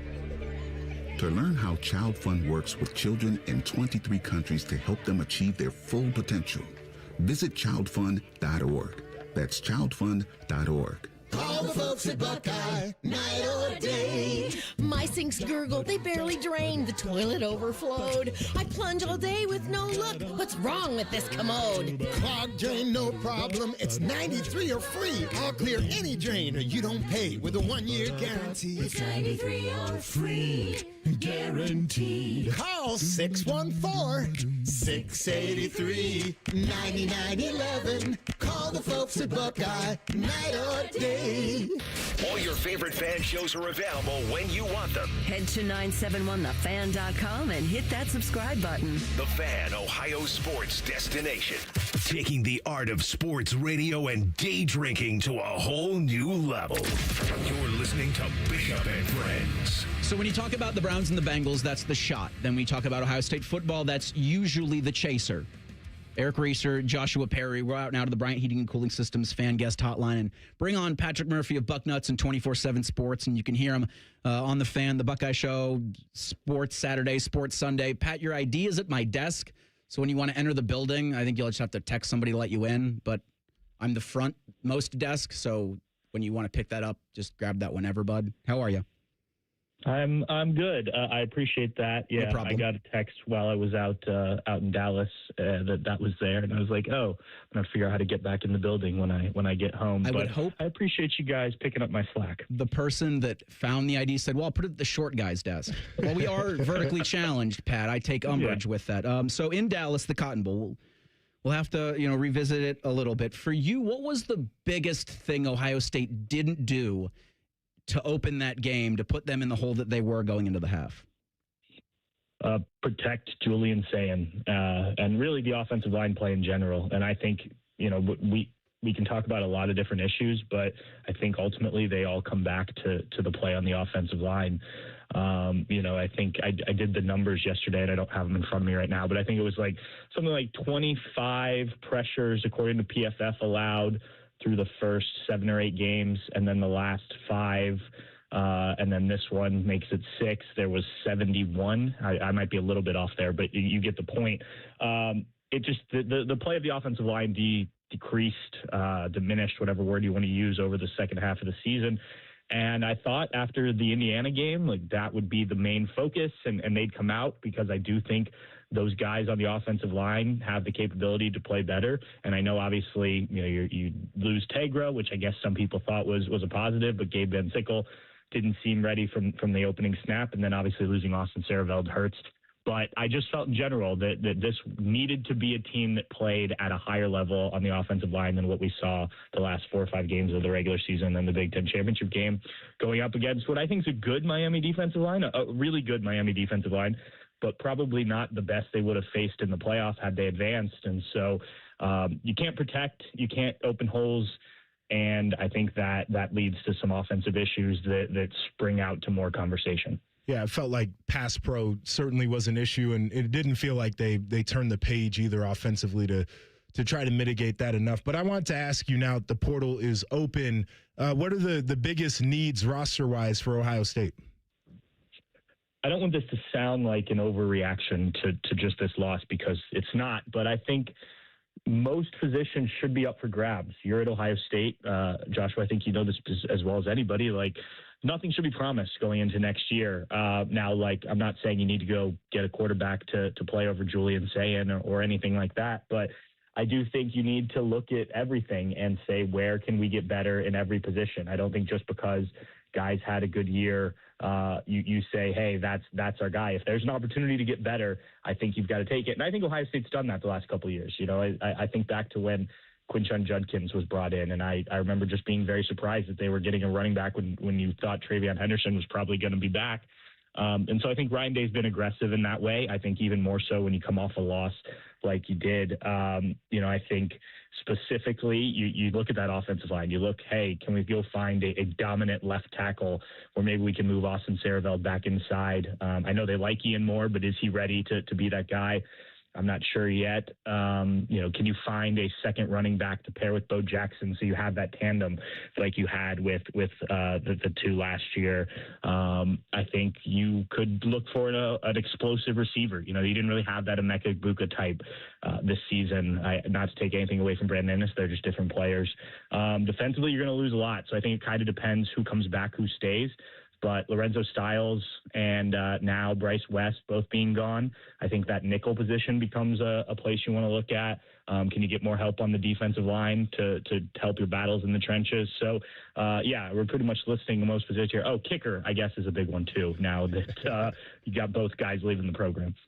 You talk about the portal Buckeyes who have announced plans to enter things. Talking with Pat Murphy on the Bryant Heating Cooling Systems fan guest hotline of Bucknuts and 24/7 Sports, and right here at the Fan. Were there any of, I guess now we're nearing a dozen scholarship Buckeyes that have announced plans to enter, that you were genuinely surprised, said, I'm going to seek greener pastures?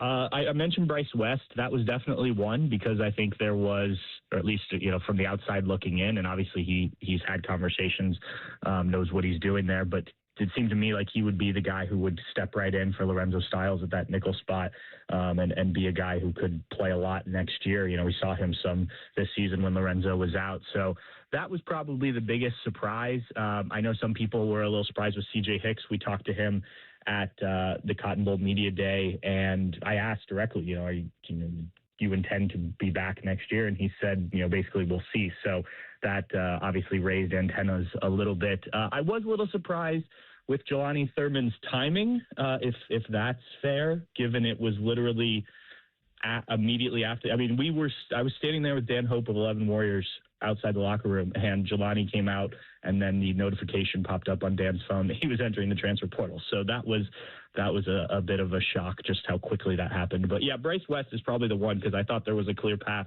for him, at least, from our perspective.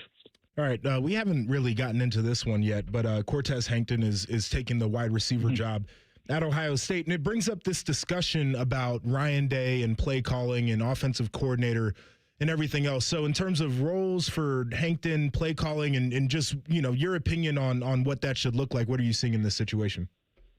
Yeah, I think if you are Ryan Day, if I was Ryan Day, I guess, I would be looking to get another experienced offensive coordinator in, similar to the mold of what Chip Kelly was a year ago, a guy who can come in and you can trust and can bring some new ideas and maybe change some things up. And, I think the Ryan Day running the offense that we saw at times, we haven't seen in a few years, right? And so, just a guy with some fresh ideas, but also some experience. I haven't looked a ton at Cortez Hankton just because of everything else that's gone on. I know he had offensive coordinator or co-offensive coordinator titles, but my understanding is he will be the wide receivers coach. I don't think he'll have any more of an impact on that side of things than any of the position coaches do. So I would not be surprised if we see another move to get a guy in who can help Ryan on that side. And this isn't a slight on Ryan Day. I'm not trying to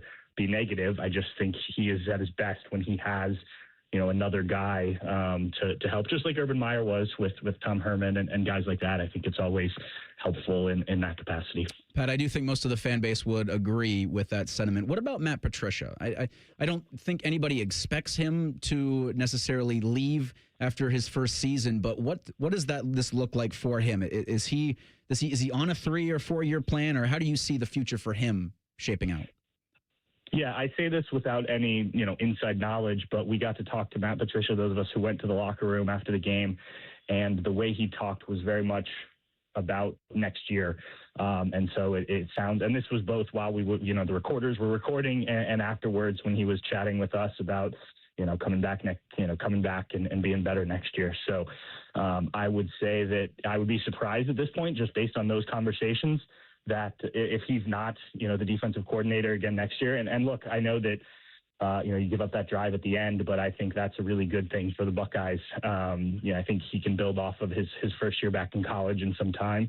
And I think this defense, despite that last drive, was really good.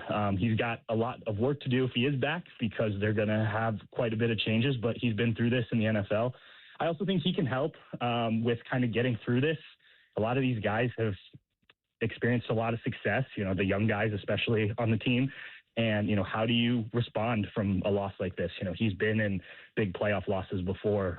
So I think that experience is also helpful, along with what he brings on the defensive side. Yeah, I agree with you. I think the program's in a great spot when he's calling plays for the defense. Wanted to ask you, just overarching, looking back on this year, you had a perfect regular season, then you lose in the Big Ten championship, and you have an early out in the college football playoff. How would you put this season into context? Yeah, that's a good question. I think, look, it's a good year, but you came off a national championship a year ago, and you talked really from the jump, early spring practice, maybe even before that. Ryan Day was talking about, wanting to be the first back-to-back national champions in Ohio State history. You didn't accomplish that goal. You didn't accomplish the Big Ten championship, but you do beat Michigan, which I don't think should get lost in this conversation, because obviously that hadn't happened since 2019. So I would say it was a good year. I expected going into the season this team to get to the semifinal, and then from there, you know, it depends kind of how things progress. So I would say it fell short of my expectations. I think it fell short of most people's. But, you know, I think there are, you know, a number of young guys that can learn from this and build. But, yeah, I would say, you know, short of expectations, especially when you have that 12-0 regular season and are the number one team in the country for much of the year. Season's over, but there's still a lot to do on the Buckeye beat. Pat Murphy covers Ohio State football for Bucknuts and 24/7 Sports. Also on the Fan, was kind enough to join us, courtesy the Bryant Heating and Cooling Systems Fan Guest Hotline. Pat, thanks so much for the time today, bud. We look forward to talking to you down the road. All right, thanks, guys. We'll do three things coming up next. It's Bishop and Friends on the Fan. Eggland's Best, the only eggs with more fresh and delicious taste, plus superior nutrition. Eggland's Best, better taste, better nutrition, better eggs. The Daily Ryan Day Show is brought to you locally by your Central Ohio Toyota dealers and by Hyde Park Prime Steakhouse on the Fan, Ohio's sports destination. This is the Ryan Day Daily Show, brought to you by Safe Flight Auto Glass. The Buckeye season comes to an end with a 24-14 loss to Miami. Jim Lachey. Certainly, it was a game in which Ohio State got behind early, and that really kind of set the tone. Kind of a tale of two halves. First half, it was, you know, sloppy. Couldn't convert on third downs, giving up sacks. And then defensively, you know, they allowed Miami to kind of control the pace. They were able to run the football effectively, able to pass the football, so they had both things working for them. But in the second half, the third quarter, you think, okay, maybe we're going to get this thing figured out, because they certainly put together two great scoring drives. You know, again, these guys fought hard. They just got to have better technique and execute on plays offensively and defensively. They want to get this win. All right, another comment coming in just a moment. Hi, this is Paul Keels. This Buckeye season, don't let a broken windshield ruin your game plan. Safe Flight Auto Glass makes it easy to get your windshield fixed with their mobile glass shops all over Central Ohio. They can come to you anywhere, giving Buckeye fans more time for game time. OH? Man, I love that. Schedule at SafeLight.com. Safe Flight Auto Glass is a proud sponsor of Ohio State Athletics. Safe Light Repair, Safe Light Replace. Buckeye fans, choose chill. Coors Light is cold lagered, cold filtered, and cold packaged for a smoother finish. It's got that crisp, refreshing taste that makes those moments when you choose to rise above the noise and choose chill even better. Coors Light is a proud sponsor of Ohio State Athletics, so crack one open and take a sip. Coors Light, choose chill. Celebrate responsibly. 2025 Coors Brewing Company, Golden, Colorado, beer. Ohio State falls to Miami 24-14. Jim Lachey, certainly a lot of good things happened this year and a lot of work for this football team to engage in moving forward. Exactly. You know, we found a quarterback, right? Julian Sain. I think he had a fantastic year, and the rest of the country agreed with some of the awards that he had at the end of the year. It's rare that we get a quarterback to come back to back after having a great year. Will Howard did a fantastic job for us last year, but they end up losing two ball games, and the last two ball games of the year make it tough. Last year they lost two games, but one was to Oregon, one was to Michigan, and then they found a way to put it together throughout the playoffs. This year is a little bit different. You lose your final two games, so it kind of leaves a little bit of a sore spot in everybody's mind. But I think Matt Patricia, you know, coming with his defense, really put them together. But there's going to be some guys on that defensive side that you're going to have to replace. And then on the offensive side, coaching-wise, you're going to have to find a new coordinator, somebody to step up. And, you know, there's probably some other coaches that might have some other opportunities. So Ryan Day will have a chance to evaluate that. And, of course, acquiring players. You know, that's always going to be important when the portal opens up. They did a heck of a job recruiting throughout the course of the year, but now they'll have to, you know, find some key veteran players to see if they can add to the mix for the 2026 year. Okay, this is the Ohio State Sports Network from Learfield. For over 37 years, Buckeye Nation has known Hyde Park Prime Steakhouse for serving the best steaks in the city. Our thick-cut, aged steaks are a staple in Columbus, with 3 locations in Upper Arlington, Dublin, and downtown. And just like the Buckeyes, we strive for excellence and an experience like no other. Hyde Park is proud to introduce the newly added wine room at our downtown Columbus location, where a new elegance in dining surrounds you, creating the ideal setting for any occasion or the perfect night out. Hyde Park is a proud sponsor of Ohio State Athletics. Go Bucks! Toyota-thon is on, and it's the perfect time to wrap up the year with a new Toyota, like the family-size Highlander and the bigger, more powerful Grand Highlander. Now through January 5th, you can get 4.75 APR financing on any remaining new 25 Highlander or Grand Highlander, including hybrid models, with approved credit through TFS. Plus, you get Toyota Care 2 years, no-cost maintenance. For complete details, go to Toyota.com.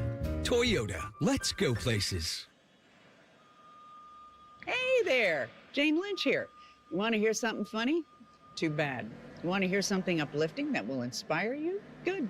Because today, I want to talk to you about Direct Relief, a humanitarian organization that does seriously good work when it counts. Fires, hurricanes, earthquakes. When disaster strikes, Direct Relief immediately shows up with medicines, medical supplies, and everything doctors and nurses need to save lives. Let's ship her out! Every day across the United States and around the world, they're making an enormous difference. If someone needs help, Direct Relief helps. No politics, no red tape. Hey, what you doing over there? Oh, I'm packing insulin for kids with diabetes. See, every box here is literally a lifeline for someone in critical need. So check them out at directrelief.org. You might just bring a smile to someone's face. Bishop and Friends is sponsored by Diamond Seller, your true jeweler for over 75 years. The Fan, Ohio sports destination. Distilled sports discussion served in light beer quantities. You're listening to Bishop and Friends. Our daily fan poll asks, when do you start your New Year's resolution? Before I give the options and the results, Joshua Perry, are you a New Year's resolution guy? I am. I've resolved to do some different things this new year, primarily more focused on my health, and I lost a decent amount of weight last year. Your boy got puffy this past year, and then we're going on a little bit of a financial diet too. I'm trying to dial a lot of things in. How is that going so far? You're 2 days in. 2 days in. We haven't spent any money. Okay, we're good. Wow. Yeah. So far, I mean, you're batting 1,000. Part of the reason why is my wife is sick, so she can't spend money right now. Oh, we don't like that. No, we'll be all right. Off to a good start. Are you a resolutions guy? Not really. I don't know why we haven't had this conversation earlier. I feel like if it's something you want to do, just do it. Doesn't matter when it is. It's nice to have that clean start. Yeah, it's not. I'm all for that though. If that's what they want to do, that clean start, like, okay, I'm looking forward to this. We're gonna go. I'm all for it. Tyvis asked me the other day, and I said, Tyvis, I endeavor to be worse as a human being in 2026. That's amazing. 2 days in, not so good. But the options for the daily fan poll, where the resolutions start New Year's Day, the first Monday of the year. What resolution? What resolution is got the lead right now with 55% of respondents? 34% say the first Monday of the year, which I think is a cop-out. It's a New Year's resolution. I do think you have to start at 1/1. You can't just wait till 1/5 and be like, oh, New Year. That's what people do, because you put yourself in a hole, though, I think. No, people do that, especially with like dry January. They'll be like, well, it's New Year's Day and there's games on, so I'm going to have a couple beers and then I'll just start. The next week it'll be a clean start. You can't do that. You have, and for me, when I'm not a New Year's resolution guy, other than being horrible, which I will continue to do into 26 and to 27 and until they throw me out of the station. But you have to, I think, it's even better, life tips from Eric, start before the new year. Because then you're, kind of hitting the ground running and you don't have to worry about the first or what's going to be the first Monday of January 5th and say like, well, now it's time to start. That's what Tyvis did. He started a diet right around the holidays.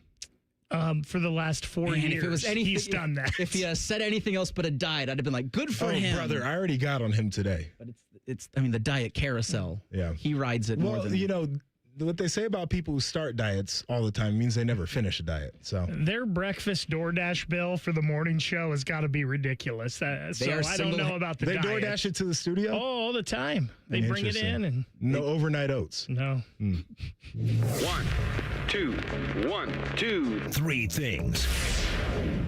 If I didn't every day see that Chick-fil-A on 3rd, I'd say they're single-handedly keeping the Grandview Chick-fil-A in business. But Chick-fil-A, whatever they do, is the perfect way to run a business. Cracking that chicken. Because both lines are always running. They're Monday efficient through too. Saturday. They keep them going, and they never stop flowing. First thing for me, we didn't talk a lot about this on the program today because we're still trying to pick through Ohio State in the Cotton Bowl, the transfer portal and everything with Ohio State football, but I'm really thrilled for Zach Wierenski for making Team USA. I saw how much of an honor it was for Z to play for Team USA in the Four Nations, how he was one of, if not the best player for the Americans in that tournament. It's such a cool thing that now I'm actually feeling a little bit of excitement for the Winter Olympics in 35 days on NBC. How about it? Congratulations to him. Huge honor, and I'll certainly be tuned into the Winter Olympics. All right, my first thing kind of mentioned it. My whole family's sick right now, and I'm trying to figure out who patient zero is in the whole operation because it's been bad. My wife has been down for a couple days, hasn't gotten out of bed. Kids are coughing in my face, sneezing all over stuff. My parents got a little bit sick. I'm fighting right now, sleeping on the couch, trying to avoid it. It is hectic in my household right now. I feel like it's usually the kids. You can always just blame them and say they're patient zero. But somebody got them sick. The kids at the school, the other kids, somehow. My gosh. Since you started with Zach Wierenski, I will go there too. Congratulations to Zach, although it wasn't a surprise that he was named to Team USA this morning. The Blue Jackets with a big weekend here this weekend. They take on the Buffalo Sabres and the Pittsburgh Penguins, both 3 o'clock games Saturday and Sunday over at Nationwide. Reese, you know, we went to that Capitals game last year, and those weekend afternoon games are always fun at Nationwide. A big stretch here for the Jackets as they play some teams that are just ahead of them in the standings here, and then they go on a West Coast road trip where they take on Colorado in that road trip, but all those other teams they play in it, teams not that high in the point, right around the same as points as you, so the Jackets getting healthy maybe could make a little run here. I do want to say this for my second thing now, and we'll keep it a little bit Blue Jackets related. The resolution for the CBJ is I think to be within a single-digit points of a wild card spot when you get to that Olympic break. I think for the Blue Jackets, as a fan, I find myself emotionally moving the goalposts, and I don't think that's the right thing to do because I said at the beginning of the season, damn injury, damn inexperience. Now is the time you have to make the postseason. I still think there's time for them to do that. I also think if you're going to play for the Blue Jackets on Saturday or Sunday, games have to start between 1 o'clock and 3 o'clock. Matinee hockey, Joshua, one of my favorite things. I'm going to have to check it out. All right, my second thing, and we had talked about this during the break, dogs and kids don't belong everywhere. Don't stop bringing your dog to the mall. Stop bringing your dog out just wherever, at the restaurant, at the bar. It's crazy.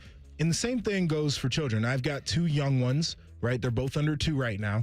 I won't subject people to having to deal with my kids if they're going to be fussy or whatever is going on. Just keep them at home. It's perfectly fine. They won't miss anything. I will back that statement as well. My CFP rooting changed yesterday watching the games. I've kind of been a fan of Dan Lanning and just his brashness and outspokenness, and I feel like even though Oregon's been a team that's there, he's changed them a little bit.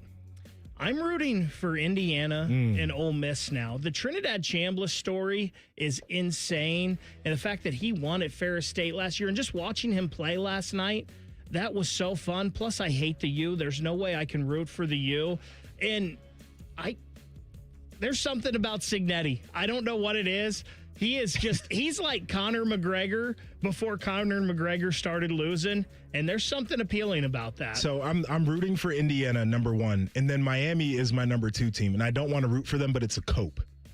I'm coping. I want either one of those. That's understandable. Because the only 2 teams you lost. All right, no time for 3 things from the rest of us, but Joshua, it was good for me. Hopefully it was good for you as well. This was so much fun. Everybody have a wonderful weekend. We'll talk with you on Monday at 9 a.m. Bishop and Friends on The Fan. If the sound of another man slammed against plexiglass turns you on, you've come to the right place. Proud to be your home for Jackets hockey. The Fan, Ohio sports destination.